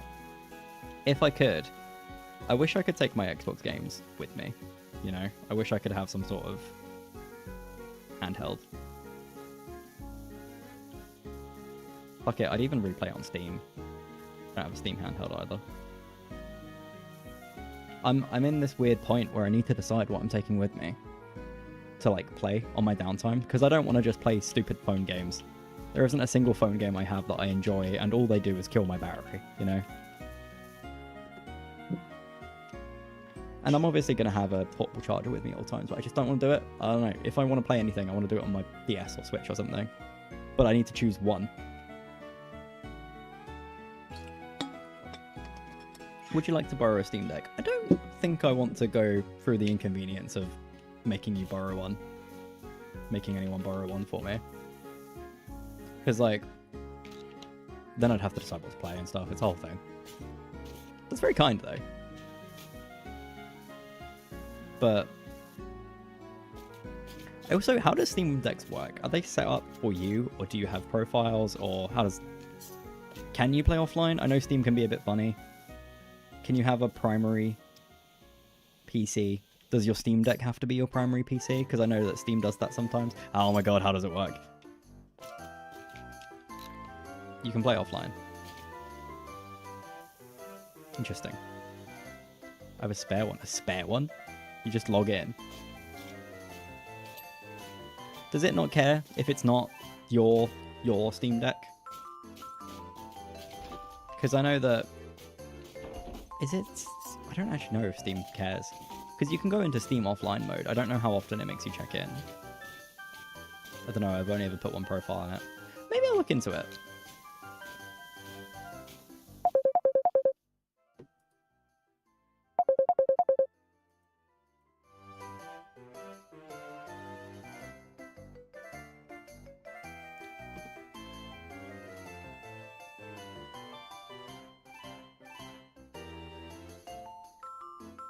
Well, at least no one's phone number appeared on my screen that time.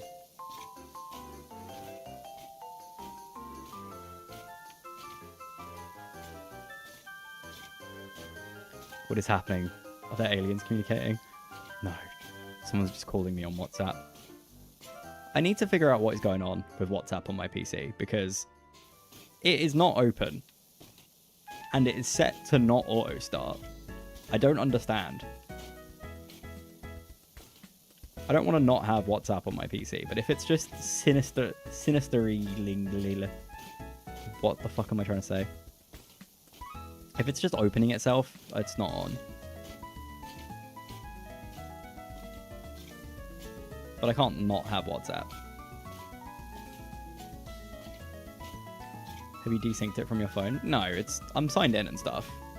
But like, it's not open. Well, it's open now. It opened itself when I got a call. But I mean, like, so on my work laptop, right, I've got a browser tab where WhatsApp is open. And if my browser isn't open, then I can't get a call from WhatsApp. And how it should work, I feel, on PC, is if I haven't opened the app WhatsApp, it shouldn't be doing stuff.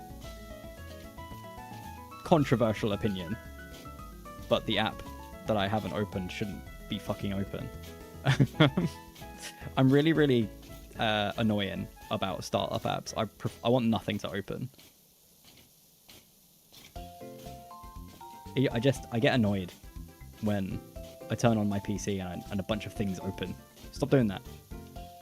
Open when I tell you to open. There's probably a setting for it and you're being technically illiterate again. Yeah, probably.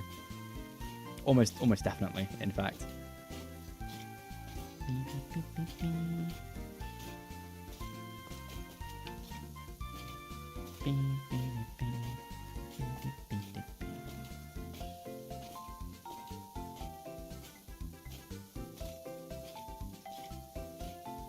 Yeah, I should decide what to play. I'll be stuck on a plane for 13 hours. There's only so many hours of entertainment I can get out of annoying Jaden. Having said that, can I rescind my job referral? Yeah, I guess so.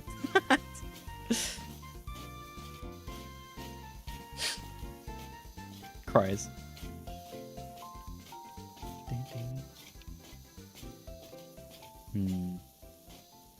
Jaden made lasagna yesterday. And today it was Monday. And I hate Monday, but I love lasagna. And I still have another portion for tomorrow, which I'm very excited for. Why are you not sleeping those 13 hours? I should at least try, right? I've never slept on a plane in my life. I don't think. I just can't. Even the long... But like 13 hours is a long time, right? You'll feel like shit when you land. I feel like shit anyway. But no, you're right. I should try. Especially because, what, we're landing at 11 AM. My ass is not getting a nap. I think the plan is to stay up on Friday night. Or, if not stay up, at least consider, you know, barely sleeping. So that we can at least catch some Z's on the plane.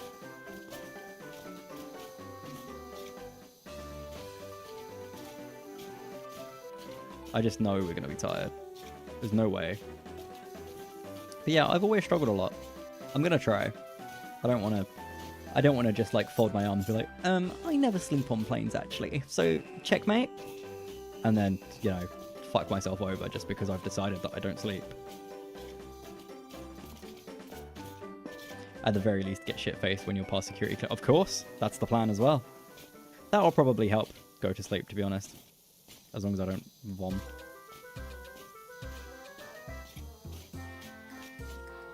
I've not had an airport beer the past few times I've been to an airport. Maybe I'll do that. An airport beer. Love an airport beer. Get at the airport 8 AM. Perfect time for a beer. That's what I always say.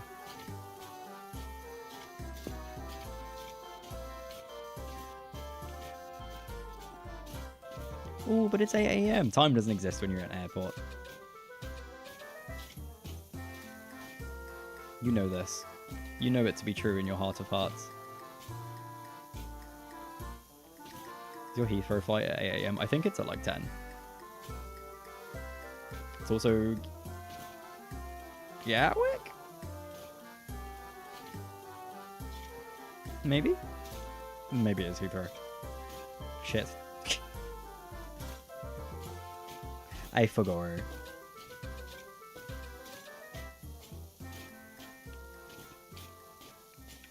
These are all minor details. I'll figure them out. Have no fear.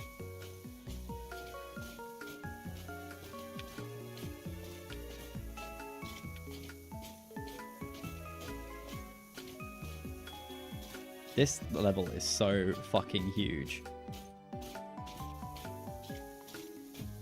I don't know if I'm ever going to be able to do it. I don't think that there's a chance that I'm going to be able to do it.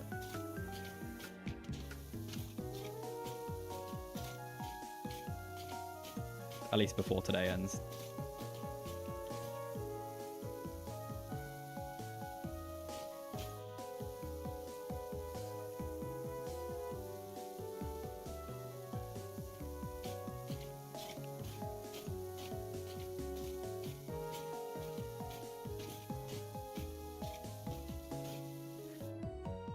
Fear nothing. Jaden is the one who should fear. Jaden is full of fear. It's fine. It's how I keep them on their toes, you know? By constantly being full of fear. Anxiety makes the heart grow fonder. That's what they say. Your remaining time, maybe you should look at what else to do in Tokyo, Osaka. Yes. I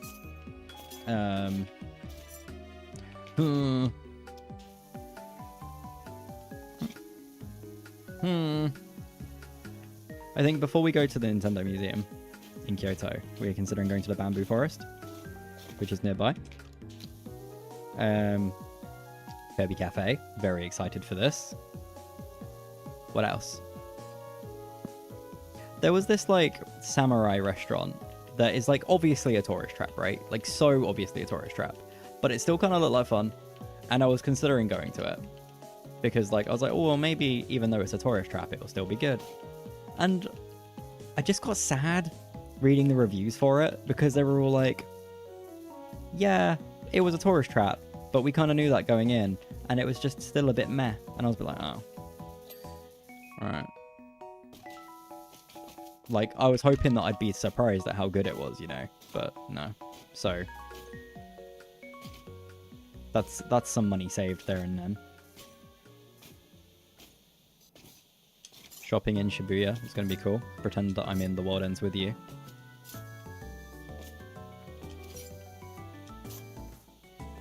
I'll also pretend I'm in the World Ends with you by being dead.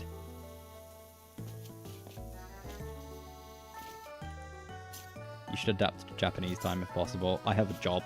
I can't do that. I fucking wish. But yeah, do you think I could get away with doing that, actually? Should I try? Show up to work at 6 PM. Be like, hi. Flying Saturday, not Sunday. Yeah. Literally, I'm finishing work on Friday and then essentially going, right? gonna be weird.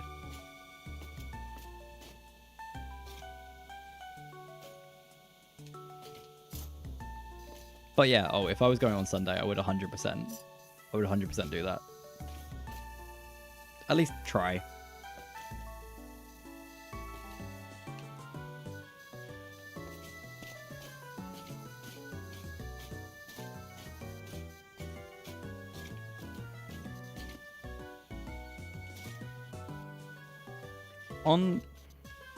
In a previous life, don't forget to set the out of office message telling people to fuck off.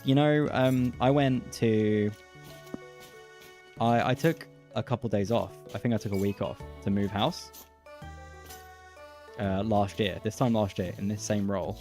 And I did like a super annoying millennial type out of office thing. Like, hi guys, I'm out of office because I'm moving house. I've taken the week off and then like listed a bunch of stuff. Like, so the start of the email was, I'm out of office, I'll return on this date. And then the rest of it was the fun stuff. So just keep this in mind.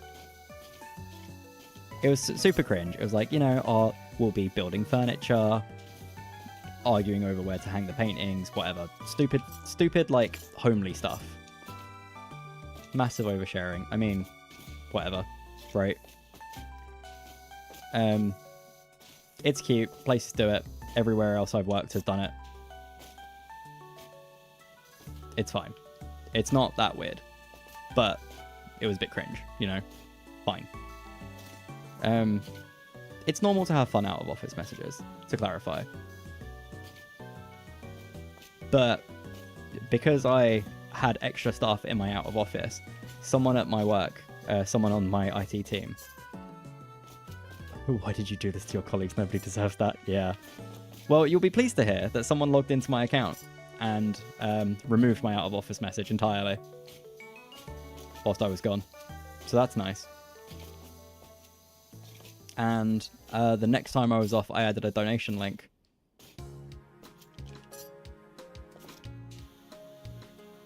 To, like, a horse that writes your out-of-office email, right? And it was like, here's a donation link to, like, maintain the wildlife in this area. That got removed too. Never a problem when I worked in a different department in the same company. I get it, right? I get it. It's fine. It's stupid. Just we'll be professional, whatever. But like, how fucking joyless can you be? Not gonna lie, that would have been a HR violation at man. What? Me putting a shit out of office email on, or someone going out of their way to reset my password to sign into my account and changing my out of office. Putting a donation link in? Oh, well, whatever. That's if I got fired for putting a donation link, whatever, but there's nothing in our contract that says we can't do that. There's fundraisers at every business, right? And all it was, hey, you should consider donating to this charity. And I would fight that to the ends of the earth if someone tried to say that was in any way, shape, or form a HR violation. Because you can do fundraisers, that's normal. It wasn't a link, to clarify. It was you should consider donating to this place. But that donation link could be how Al-Qaeda... It could have been Al-Qaeda. Yeah, you're right.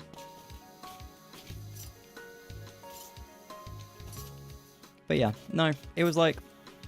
It was one of those things where I can understand if there was a rule, but there isn't a rule about having standard out-of-office emails or whatever. And it was just... frustrating. I don't know. I already kind of hated my job, and I'm often... I asked, to clarify as well, I asked both of these occasions, I asked if I could have this. And they're like, yeah, whatever. It's a bit weird. Whatever. Include non-approved donation links. Like, okay. If you care that much, take the link out, But removing it altogether is just stupid. And again, it's not the only instance. That's not why they did it. And I asked who did it when I got back both times.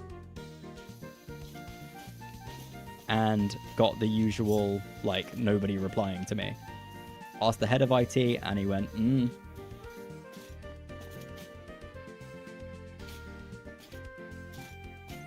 be a code of conduct, but if we had a code of conduct describing email signatures we can have. Yeah, and we technically do have that, to be fair. And I abide by that thoroughly. We're not allowed to have our pronouns in our email signature, but I do anyway.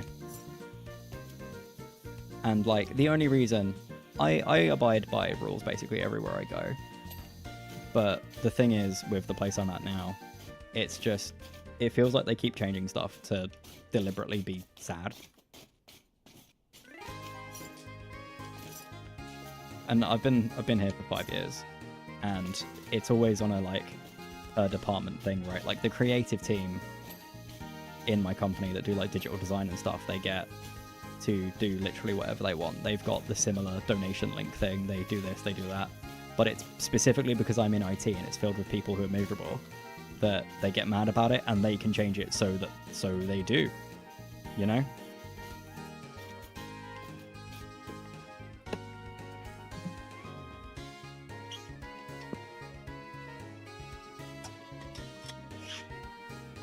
It's just a bummer. And the fact that I didn't get, because again, this was 2 separate occasions where I was like, hey, I'm doing this. Sounds good. And, oh, I don't know what happened. Oh, well. There are people who have links to here's how you pronounce my name and little pictures, yeah. Like, some people have little GIFs of trains going across the bottom. It's so annoying because the GIFs are like, they're like 8 megabytes. It's crazy. How are you allowed to put that in your email? The company's too boomer-esque to join in a more Zoomer-friendly company. Yeah. And like, to sort of like piggyback on what Lewis is saying about finance places, I kind of get it as well. You know, strictly business, money, etc., etc. I kind of get it. It is depressing. It's as joyless as I'm complaining about. And I want to clarify, me getting it and saying, oh, it's okay in this instance, it kind of isn't. It's still annoying. It still makes me mad, but I do understand it more. But the thing is that it's completely hypocritical in my place. And it's just because the people I work with are completely joyless husks.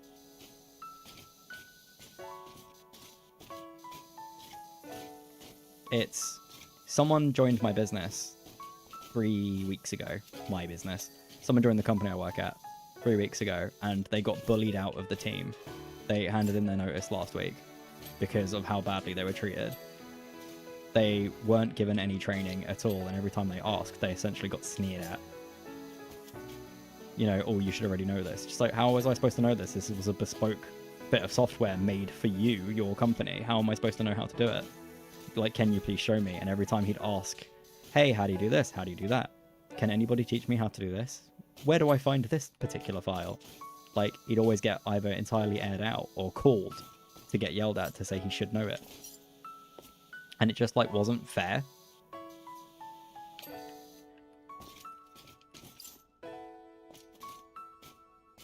To be fair, the Slack stuff was a lot less strict, yeah. Anything that could communicate to external parties was under code of conduct. Yeah, to be fair. I mean, and in this instance as well, because you've got internal emails and external emails, and you can set your out of office separately for those, and I did. I had external B, just I'm out of office, and internal B. Hee hee. I'm moving and I'm excited about it. And the reason I'm a bit bummed out about this, and the reason I bring it up, is because obviously I have to set an out of office this week.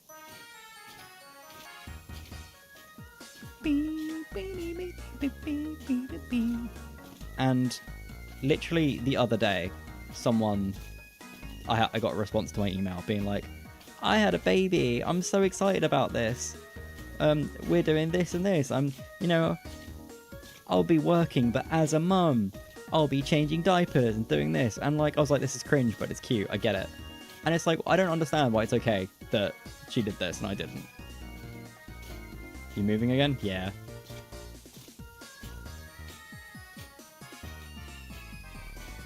I'm literally just mad about being told one thing, getting treated another way.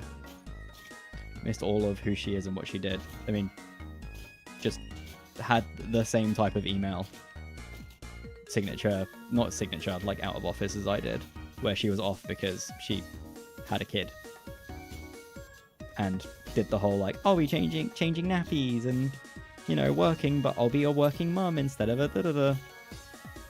And it was fine. Cute, even. It was nice to see. It was nice to read.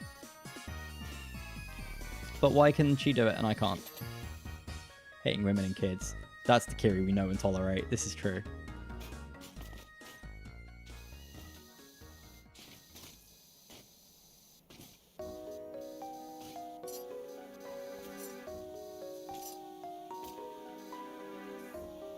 Because HR aren't going to touch that email with a poll.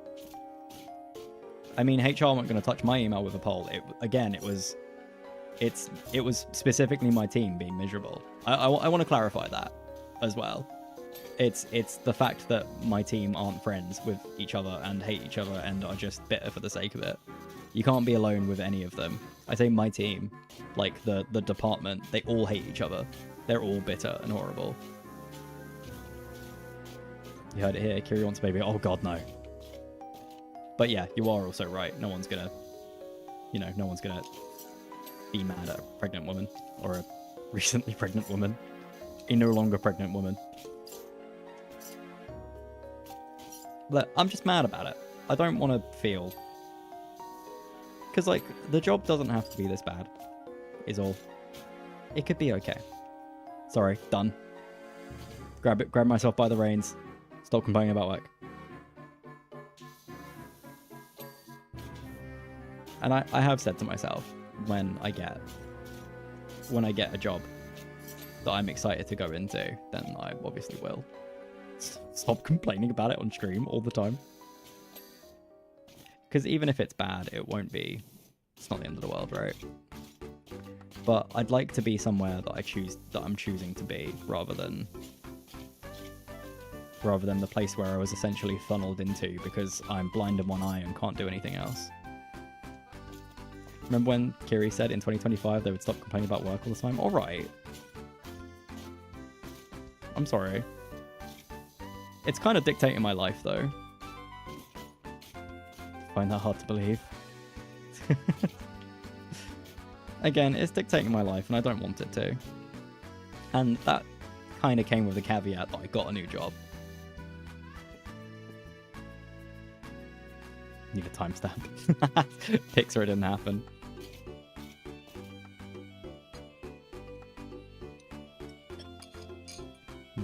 This melted ice tastes gross.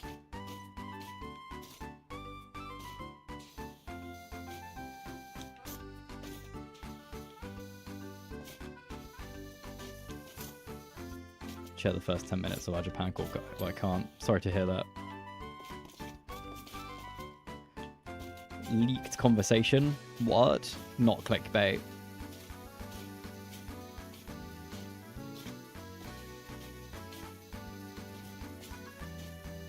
Kiri hates being in a place where not a single person has ever replied to "How are you?" with "I'm good, how are you?"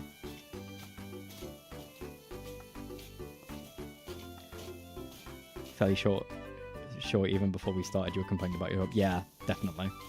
Yeah, and Jaden is right though. I don't want to complain about my job. I'm sick of it. Because it's a conversation I have so often. And like every new person, they're like, because, you know, the polite thing to do is to be like, hey, nice to meet you. What do you do for a job? Oh, that must be fun. You know, how do you like it? But I can't do it. Because I like to talk about the things that I do, right? I like to talk about stuff I love and am excited about. I think that's normal. Spoken about London, shitholes and stuff. But yeah, no, the moment I can't be fake passionate. It's not in. I don't have it in me. Time for the London egg to kick off. Should I do it? Should I kick off the London egg? I don't know if the London egg is a good name. Maybe we can workshop the username. I want to put more effort into intermission TV stuff. but all of my free time is spent streaming, which is weird because intermission TV is for streaming.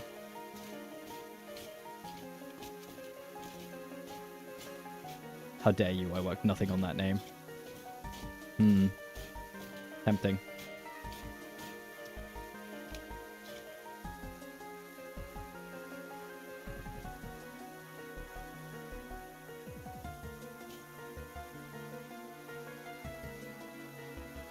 The London avocado. To really, like, sell the gentrification.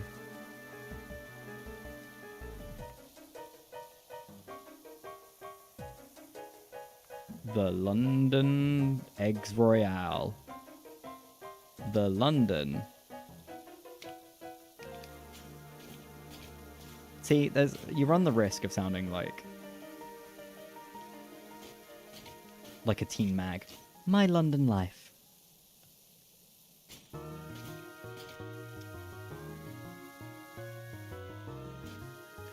Bum. Bum. Bum. H-O-T-T-I-G-O.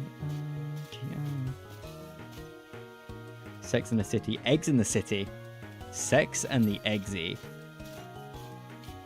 No. No, don't fuck with that one.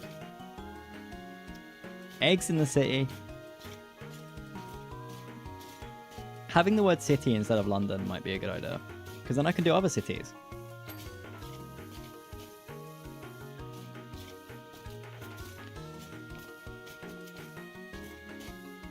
Should I call it Kiri/egg in Singapore? You know, like the music artist left at London, and she's always like, I don't even like London that much. I don't live in London. I'm American.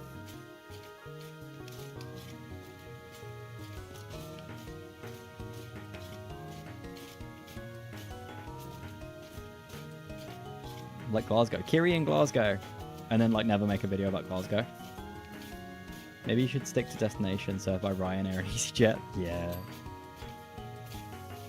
That's brutal, by the way. So mean of you to say that. You are right though.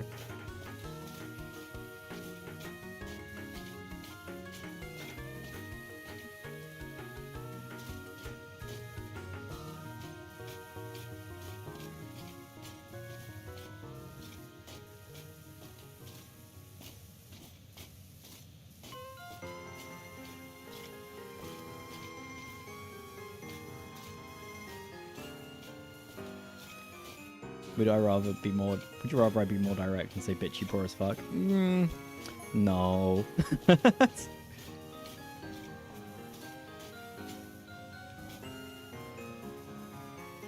I like scratching the walls like a cat. Hey, yeah.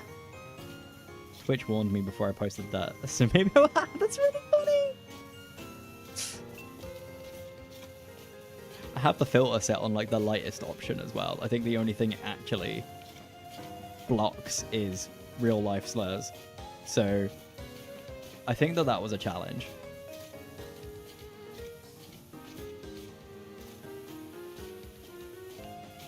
New Kiridooloo Twitch challenge. Get blocked by auto mod. Harder than you think. Sometimes it will be like, we've held this message. Are you sure you want this? Cunt. Yeah.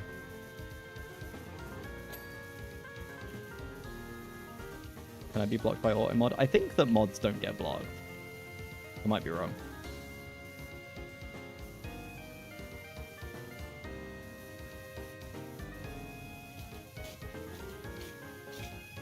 I want to be part of the challenge, yeah.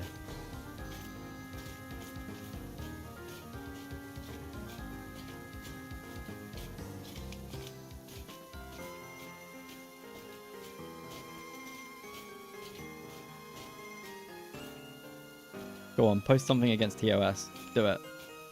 Don't do it. You have so much to live for.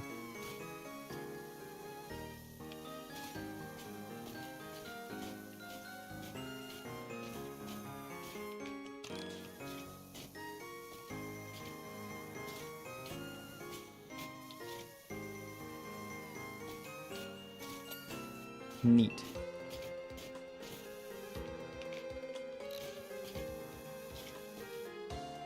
$9 Yeah, there is no way that I'm doing this.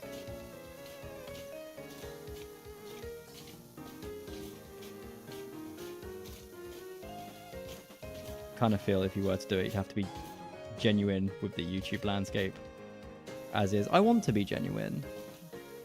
Also, it'd have to be short because we have no attention span. Also a problem.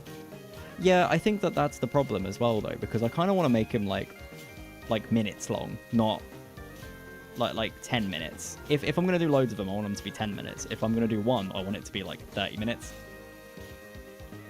And the issue with that is no one wants to listen to someone that they've never heard speak before speak about stuff that is traditionally bashed for hours. Because the reason why the reason why I'm so passionate about it as well, I think it's been sort of like a reverse, like almost annoying contrarian thing. So many people will just bitch about stuff, right? You know, you tell them I live in this part of London, they go, ugh.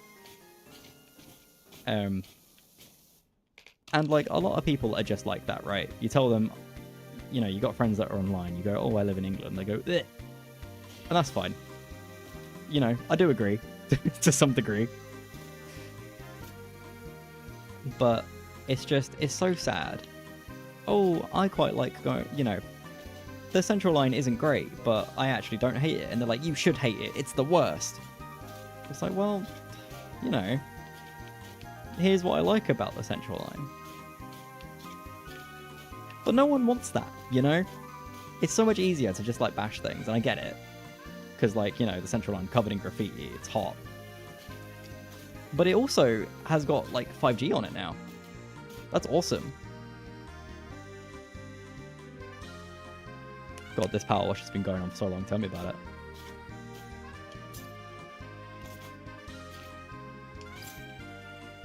I'm waiting for you to answer the question. What I like about the Central Line? It goes to a lot of good places. If I were to talk about the Central Line, it would be more about how much I enjoy the places it goes to. And I get it, right? You know, it's about the trains and stuff.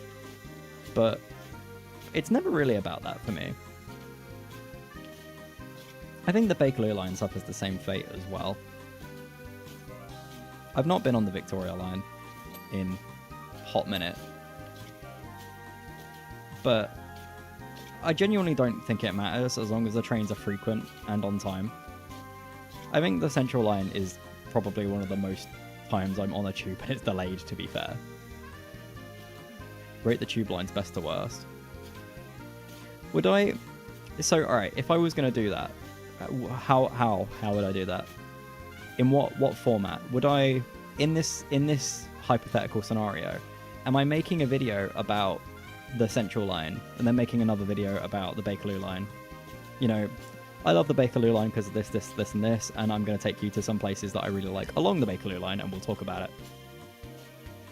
Or am I doing a London Underground video where I talk about all of the tube lines? And if that's the case, that will have to be quite long. But maybe, you know, a video that's just basically, the London Underground is good, actually. But here's the thing. I'm not trying to be like a bootlicker, right? I want to talk about the things I genuinely do like. I don't want to be like, oh, I love TFL. You're too controversial to be making opinion-based rankings. I made a opinion-based ranking of all of the Mario games, and my friend Mac made a clickbaity thumbnail and everything. You should see it. There's an actual video on YouTube. It's just a clip from my stream, to be fair. But there was like a clickbaity thumbnail of me going like that, and there's a big red arrow pointing at like Mario Sunshine. It's great. McDonald's best coffee, my ass. You don't even drink coffee. And also, not best coffee, but it's damn good. Some of the best you can get on a high street. You know, if the other options are right. I was just saying to rate them now, but yeah, an individual video for each line. Rate them now. Oh my god. Lazy Line. God, rate them now. Circle Line is S tier, I think. Is that controversial?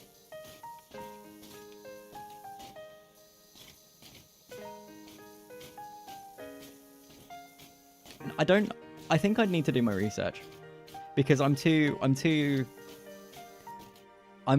guttural with my reactions, you know. I'm a firm believer that the Central Line isn't that bad, but I genuinely think that like the Elizabeth line isn't as good as people say it is, and I think that the Bakerloo line is S tier because of all of the places it goes to. Like, it's got some downsides, sure, but it just goes to so many places. It's crazy. When we lived in Kilburn, however many years ago, the Bakerloo line was just the perfect place to go everywhere. It's so good, because like, oh, well, it doesn't go to Covent Garden. And I'm just like, yeah, it kind of does though, right? You just like walk from Oxford Circus. Oh, it doesn't go here, go Waterloo. Awesome. It's sick. Only places it doesn't really go is like east, right? I think I could have access to the Central Line and the Bakerloo line for the rest of my life, and I'd be happy with that.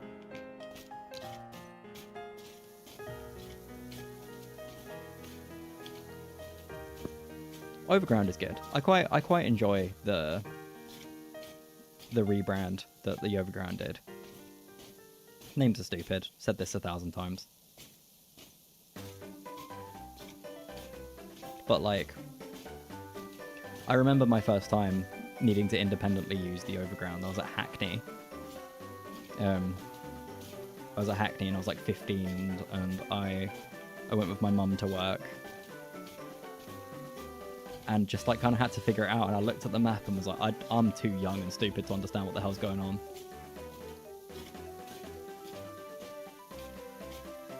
Busy Line not even making it in. What the fuck? The Queen died for it. The Queen did die for it. Northern, then Central, Metropolitan, Victoria, Piccadilly, Jubilee, Hammersmith and City, Elizabeth, DLR, Bakerloo, Circle. DLR is a really good shout, actually. I quite enjoy your placement of DLR. I think the DLR is everything I want. Everything I want the Overground to be. District not even mentioned. Guess we'll neck ourselves. I was going to say, what happened to Waterloo and City Line, huh?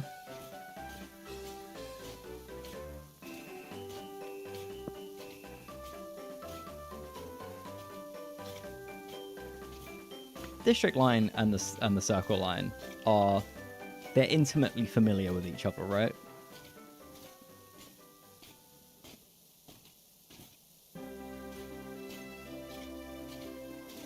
Waterloo and City is not a real line. You fucking take that back. You think of the Bakerloo line too highly. It's shit. It's genuinely not that bad. It's so good. It goes everywhere. People just don't get it. It goes everywhere. Glorified shuttle. Yeah, alright. You can. Fair enough. I suppose the Waterloo and City line is a glorified shuttle. Bakerloo line is great, you just mean. The only disadvantage that I think the Bakerloo line has in my head is just that the trains are old. Bakerloo line is great as long as you're not the one on the line. Nah, Bakerloo line's great. See, this is what I mean. This is why I want to talk about stuff like this. Because like, it's so good. The best part of the Bakerloo line is leaving the Bakerloo line. And it's really funny you say that, because that's actually what makes it so good. Because of how many good places it goes to. See? Every time I've taken it to visit you, it's been awful. Haven't you visited me like once?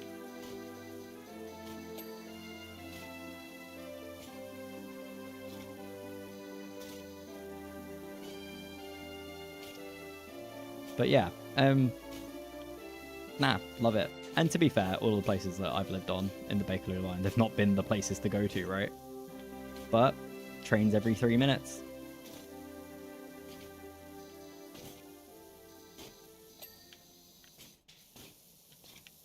Whereas, like, the Jubilee line, right, I think it gets a good... It's weird. It's, like, weirdly positively received by anybody who's not a commuter.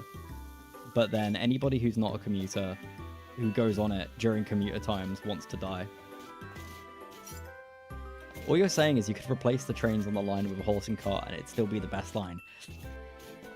You're... Yes, it's fucked that you say that because I kind of believe it. Genuinely, the places it goes is so worth it. It's so convenient. Older trains are cool to be on. They are pretty cool. I love the Jubilee line, but I'm middling for it, you know. My least favorite thing about the Jubilee line is how, like, sterile all of the stations are. There's very few unique ones. Hard disagree. Gentrify or die. Yeah, but you can be gentrified and quaint, you know. Like, I'm going to use Kilburn because we lived there however many years ago. Kilburn is really good because the actual station is so nice and they've got, like, their own little terrarium in the ticket office and stuff. I think that's sweet.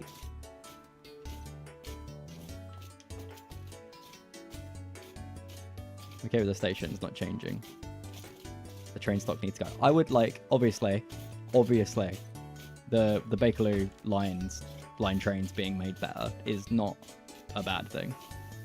If we woke up tomorrow and there was 4G all along the Bakerloo line service and the trains were air conditioned and not covered in graffiti, that would be nice. That's why it's not the best line to me. But everything else about it is so worth it. Bakerloo line has a charm to it. A certain je ne sais quoi. It's like if the Central line wasn't, you know. Don't love the Northern line. I think every time I've gotten the Northern line, I've like rolled my eyes a bit, you know, like, oh, for God's sake. But it's never that bad. I think I'm also just fine with commuting.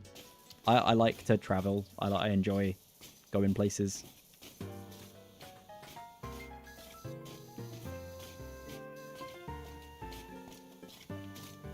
This is going to sound fucking crazy, but I have one really specific complaint about the Bakerloo line. And it's, obviously, I've not had this in a while. I'm a bit confused. Northern line is bad. So confusing. Yeah. Yeah. The Northern line's slow, right? Every time I've ever gone to Camden from, like, anywhere in Central, it's felt like a mistake. Like, literally, like Lewis said.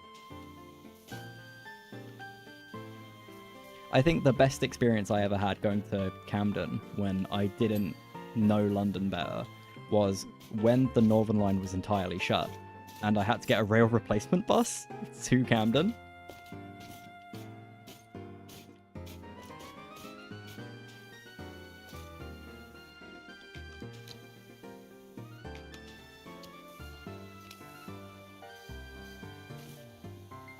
Is the Northern line the one that goes to Battersea? Oh, I love Battersea though.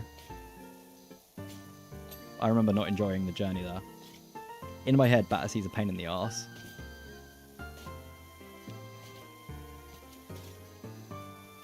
want to go to Battersea. I wanted to go to see their winter lights, and then literally the day that me and Jaden both had free, that we could finally go, because we were like looking, because it started at like the mid-January.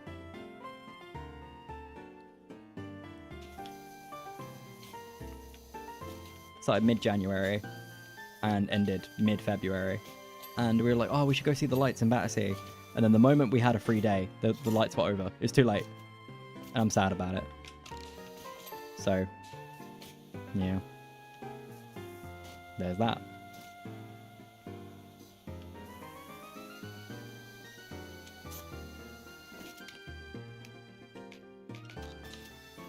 What was the station we were at for New Year's?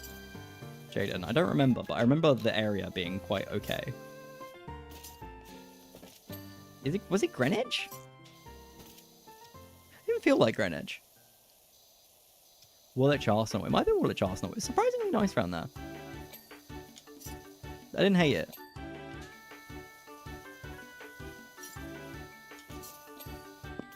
Can you describe the area? It'd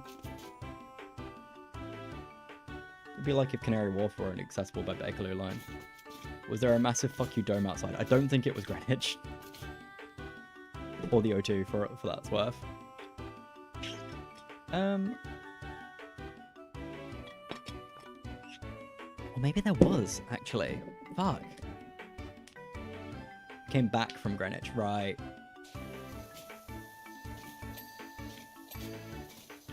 It's probably Woolwich Arsenal. I remember that station being needlessly, like, pristine for such a shit line that we were on. I've not been to Canary Wharf in a hot minute. It was the Elizabeth line. Oh, never mind then. Was it next to a ferry? I don't remember. I remember very little about that night, and I didn't even drink that much.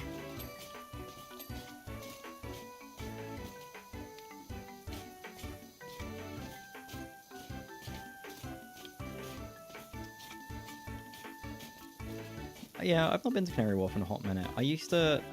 I've been begging to take Jaden to the Crossrail rooftop garden. Just because, like, that's the place I used to like going when I was in Canary Wharf a lot. But it's been years, and, you know, we've not just gone. Because, like, why would you, right? What the hell's going on in Canary Wharf to warrant just going? I'm a city tourist person at heart. I love to just go places, as I've said 10,000 times. But it's hard to justify going to places, and I feel bad being like, Jaden, we're going here. Yippee. Go visit the O2. I used to go to the O2 all the time. And that's not in Canary Wharf. Mine and Jaden's, the day we started dating was at the O2, funnily enough. It's in the Frankie and Benny's. Was when I was like, so are we together now? Just a bit of lore for you, in case you're curious. Greenwich was like the place to go for a very brief period of time. Ooh la la, Frankie and Benny, so fancy. Alright. Remember, it was in the Costa after Frankie and Benny's. Oh, sorry. My bad. Because Frankie and Benny's used to do this really, really nice breakfast. My favourite part of being a tourist in places is going to find nice breakfast places, right? Right. Guys, I'm done gatekeeping. The best breakfast I've had in recent memory was on Jaden's birthday. We went to a place called the Table Cafe. It's like Southwark-ish area. Strongly recommend. The food was so goddamn good. It was amazing.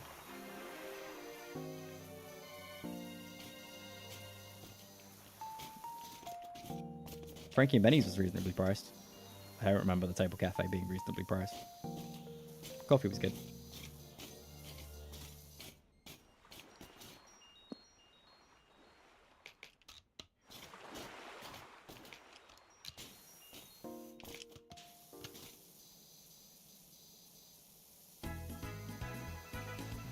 Frankie and Benny's is not good. It's mostly microwave shit. Yeah.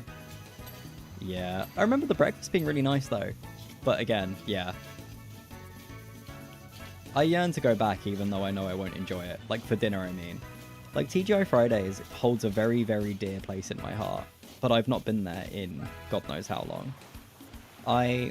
When I lived in Braintree many years ago, there was a TGI Fridays there. And one of my core memories is how I managed to, for the first time ever, get a bunch of friends together to go to the cinema. And we all went to TGI Fridays after. And we were all like 16 or whatever, right? We were young and didn't have a lot of money and whatever. But I remember being so happy that everyone was together. And like there were loads of people like missing still, but I remember like seeing like 8 people sitting at a table and being like, man, this is nice, isn't it? This is so sweet. I used to... Oh, you never went in? That's so sad.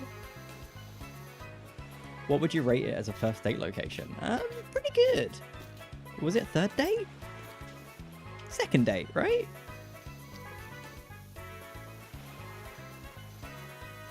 Maybe? Might have been third. I think second.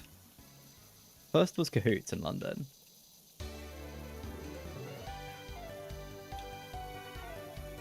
But yeah, I think that was the moment, because I used to hold a lot of house parties as well, where I would just be like, hey, I'm having a party, anyone can come.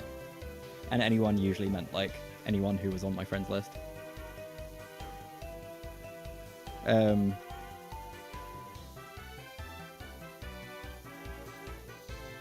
But yeah.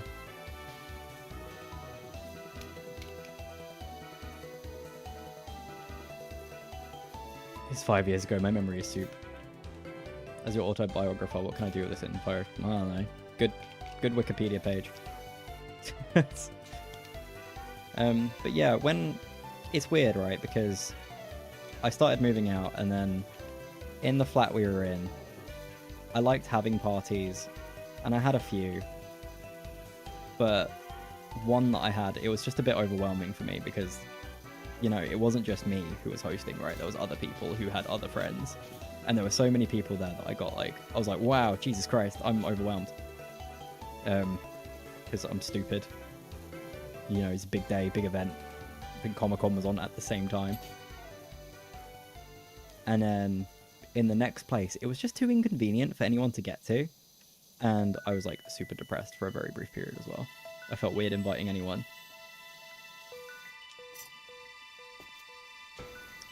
And then in this current place, it's just too small. It's just far too small to have parties.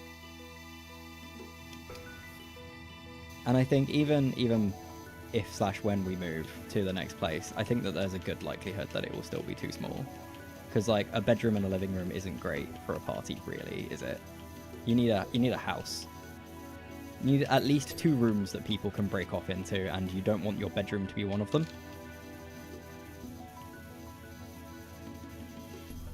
And an outdoors area is almost necessary. So I don't know, it can't be... It's just a shame, you know, because I really enjoy hosting parties. You know, having a barbecue or getting loads of drinks out or stuff.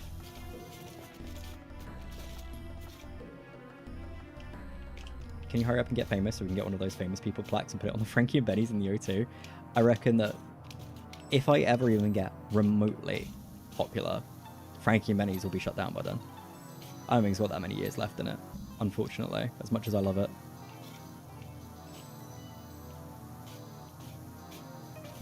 Do-do-do-do.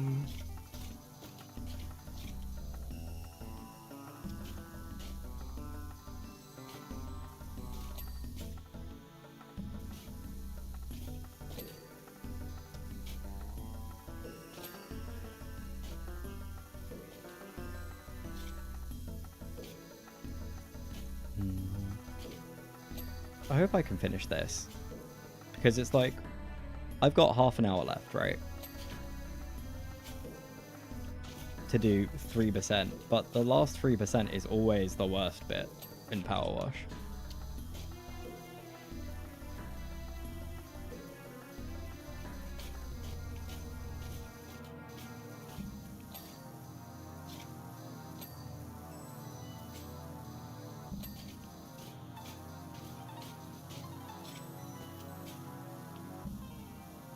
Bakery lower wall.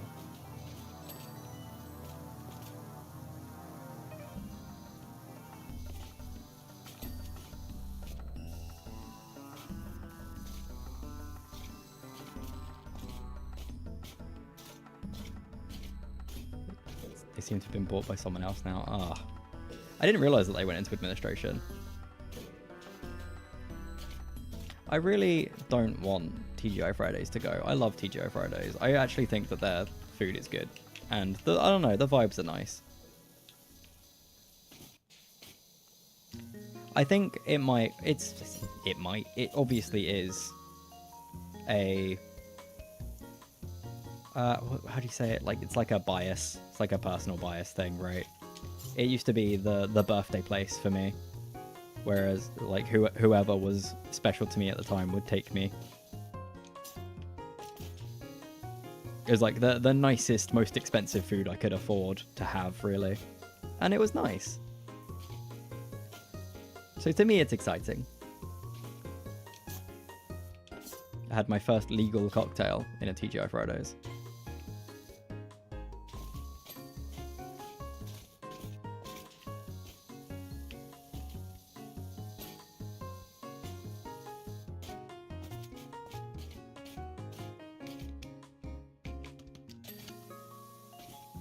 You're an adult now and you can afford to go to fancier places like Hawksmoor.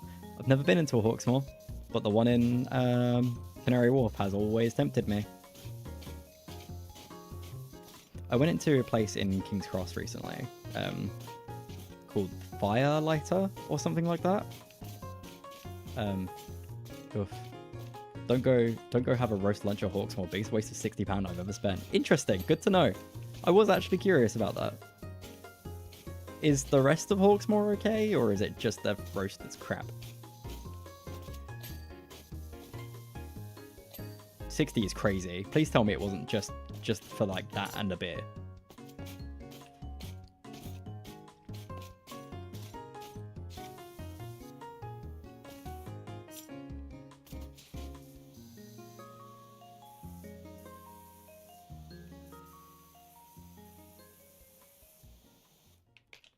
Worst roast I've ever had. Oh, that's so sad. I'm sorry for your loss and thank you for your sacrifice. It was a beer, the roast, and a dessert with a party of 12 for 60 quid. That's so shit.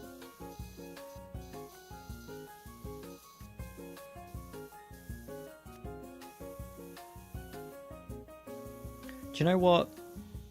It's speaking of being ripped off.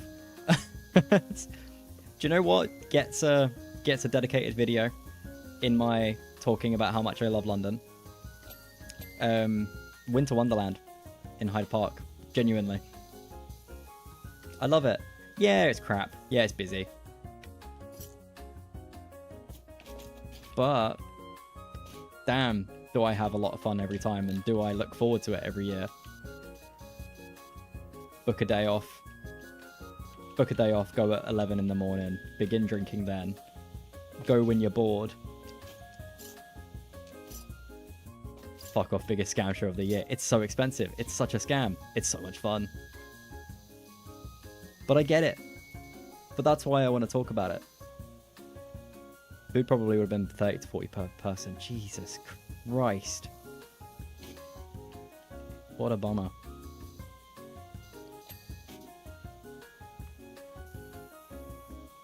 There are better places you can go for way less money than Winter Wonderland. I'm grateful it's still free to get in, but obviously there's a reason for that.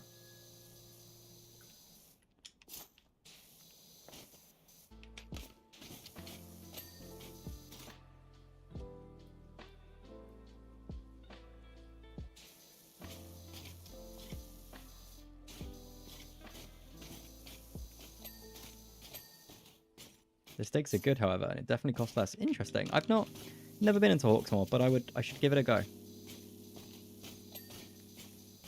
My next big birthday thing is going to be in Hawksmoor.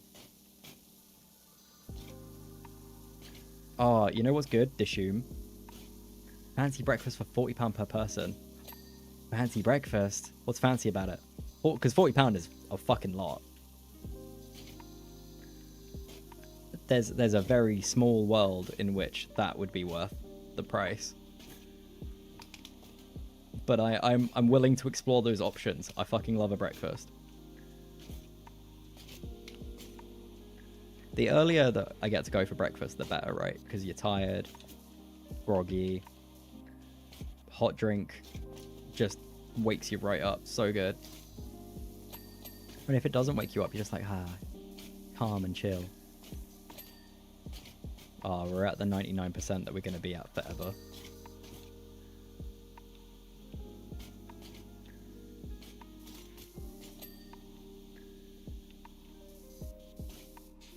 Dishoom is very, very good. Can't speak for London, but Birmingham one is fantastic. Every Dishoom I've been to in London has been great. Like, genuinely so good. But I've only ever been for breakfasts. But strong recommend. Very strong recommend. At least for breakfast. I assume that their other food is good too, to be honest. But if you can do a good breakfast, you can do a good everything else, I think. My only concern with Dishoom is that there's bell peppers in a lot of their stuff, so I have to avoid a lot of their dishes, which is always a bummer.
Just eat the peppers. What's the worst thing that can happen? Dying is not an excuse. I just make my mouth tingly. It tastes like needles. Don't like it. Honestly, if I could deal with it, in the worst case scenario, if I have to deal with it, I will. I just would rather not. Make tummy hurt. You understand. Not fun. Not fun to have tummy hurt.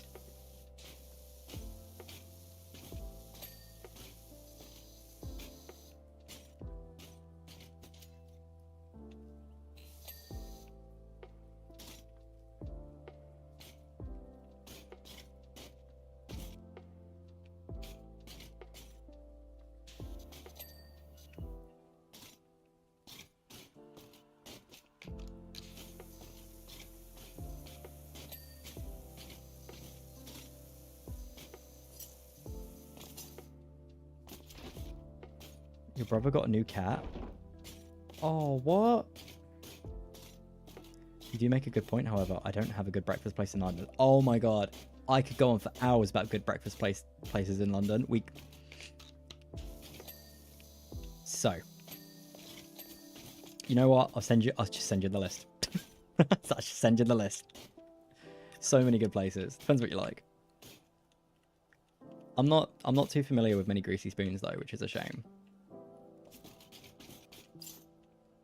Genuinely. There's a few near me that I've not gone into. There's one that's like our biker cafe, and like it says anyone welcome, but I've always been a bit intimidated by that. Because it's like, you have to kind of go out your way to go there. Like, it's not just a short walk. The list? How ominous. Your list? Brother, you just made my list.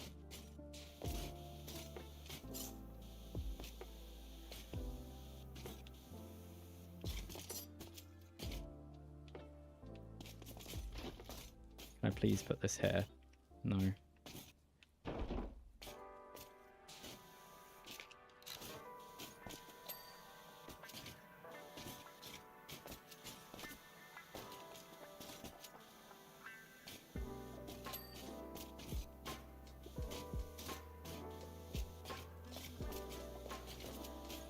Like Schindler's List, except less impactful, I'm guessing. Yeah, definitely. It's just nice breakfast spots. So I've got a Google Maps. I've got 4 Google Maps lists, where every time I want to go somewhere that I think looks good, or if I have gone there and it was good, I'll add it to the list. So when I go on Google Maps, I'll show you sometime. When I go on Google Maps, there's like a bajillion icons. Google updated recently so that it actually doesn't show you 1,000 icons. It only shows you them when you zoom in to the area. But it means that every time I'm out in an area or I know I'm going somewhere, I can look at the map, just the map, and it will say, you said that this place looks good, so you should go here. And I think that that's neat as fuck. And it's helped in the past where, like, you know, me and Jaden have gone to like the theatre or whatever, and we've gone, well, this place is on the list. We should look into this. You know, see how it seems.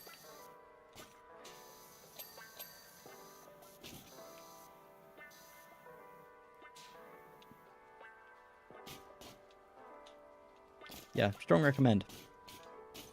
If not doing something like that for yourself, requesting the list. The issue I got as well is that it's effort to get to these places so early in the morning. Oh, for sure. Like, a really good thing about certain places is that it's just like a walk. When we lived in Kilburn, like, I don't mind doing a bit of traveling. If I'm honest, like, just hopping on a train for a few stops or whatever, it's fine. But I kind of get it, because when it's early, you just want breakfast, especially if you're hungover, right? You don't want to fuck with it. I don't want to worry about.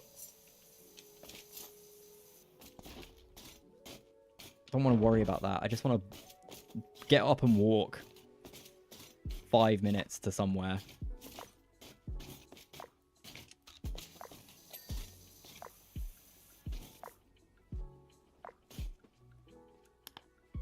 This is lo-fi hip-hop beats now. This has been lo-fi hip-hop beats for a while. I don't... There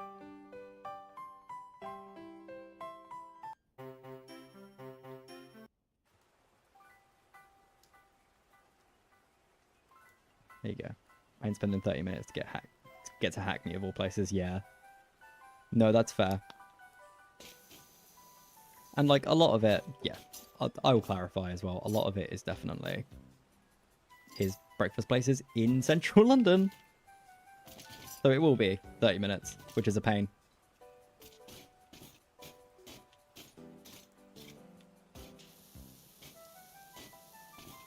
But there are some good local places probably everywhere, but also very biased depending on the routes that I'm on, right? But like every time I see one of those, you must try this viral restaurant, I'll like look into it online and go, yeah, no, that does look good.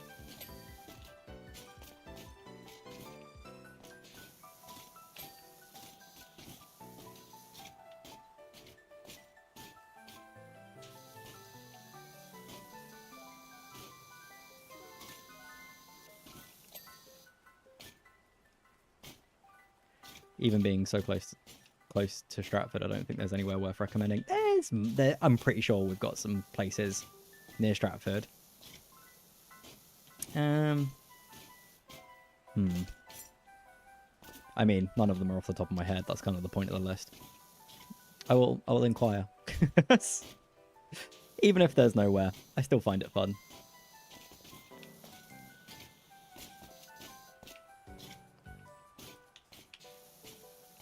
Hold on, checking now. Hell yeah. I know that there's a nice bar, a nice looking like cabin type pub bar around Stratford. I may not fight you both on that statement. That's okay. You may fight. You may fight. Challenge you.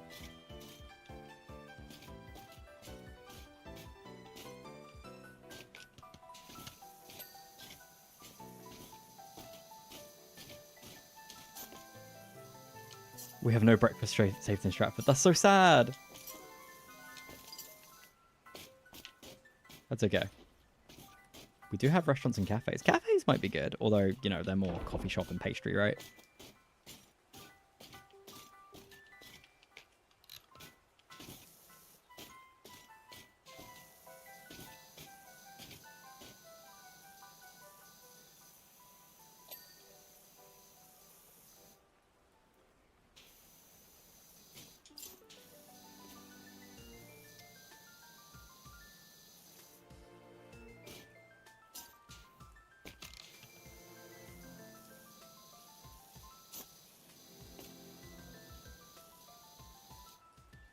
Screw it, I'm sticking with my local boss man chicken for breakfast.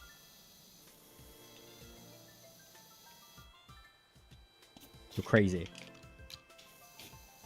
You're crazy. You're a genius. Crazy equals genius? You've done me no wrong and raised me since I was a child. Me too.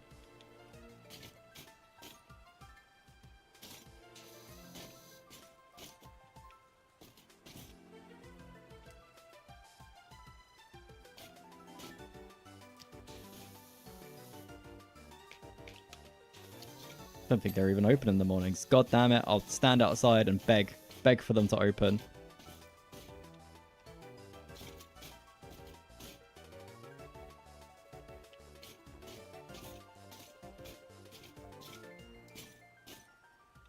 Center display hedge.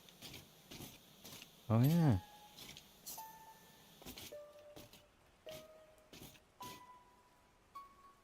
Display 4 trim.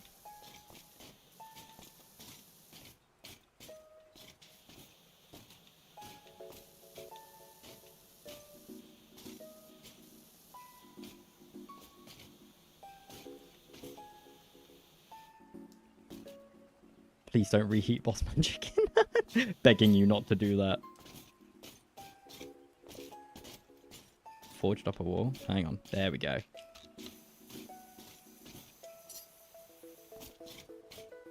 Come here.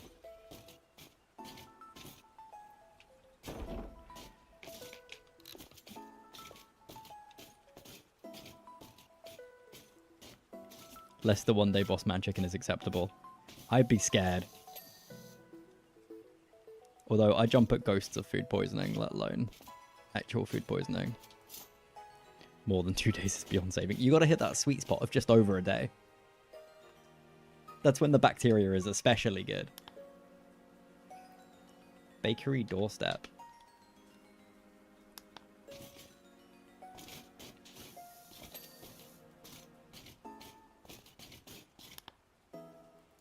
Bakery wall queens? Queens? Queens? What is a queen? This?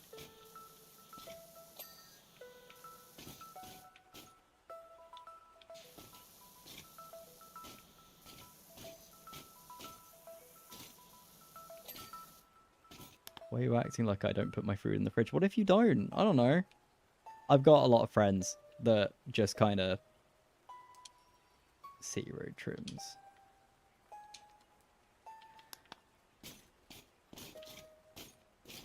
I've got a lot of friends that just don't have any how you say concern for their health when it comes to food poisoning. I know people that will buy sushi and leave it in their pocket all day and then have it when they get home and then complain that their stomach hurts, you know? I'm used to people not being good. My bad.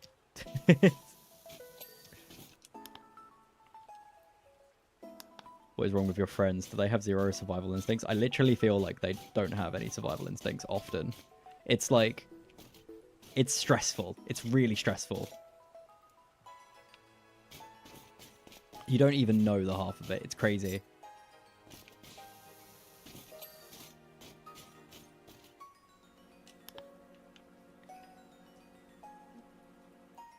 Entrance turnstiles.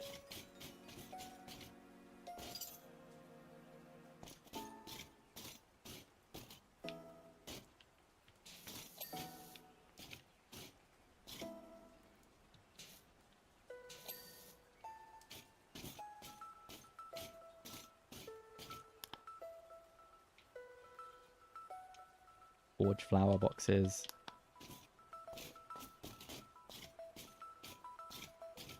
Forge? Are you the forge? Forge.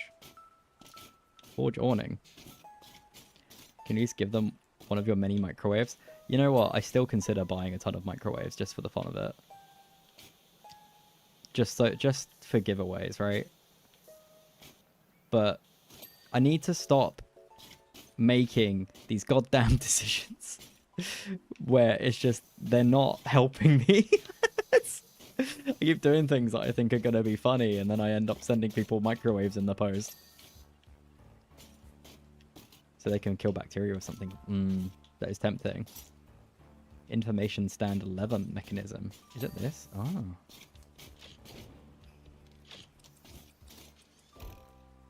Nope, still don't work. Lamppost flower boxes. Lamppost flower boxes. Multiple of them?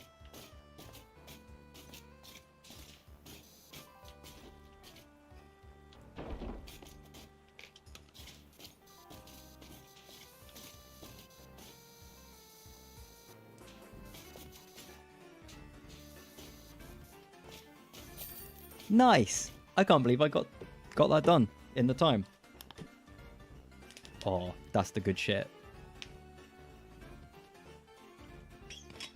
You seriously serious with the buying silly stuff for the hell of it? Like, it's more of a, with the little money I earn from streaming, from people subscribing and stuff, I want to quote unquote give back, but I want to do it funny. You know, I want to make a big giveaway. And then whoever wins gets the microwave. But the truth is, I should do something proper. Oh my god. That was exhausting. I'm gonna go.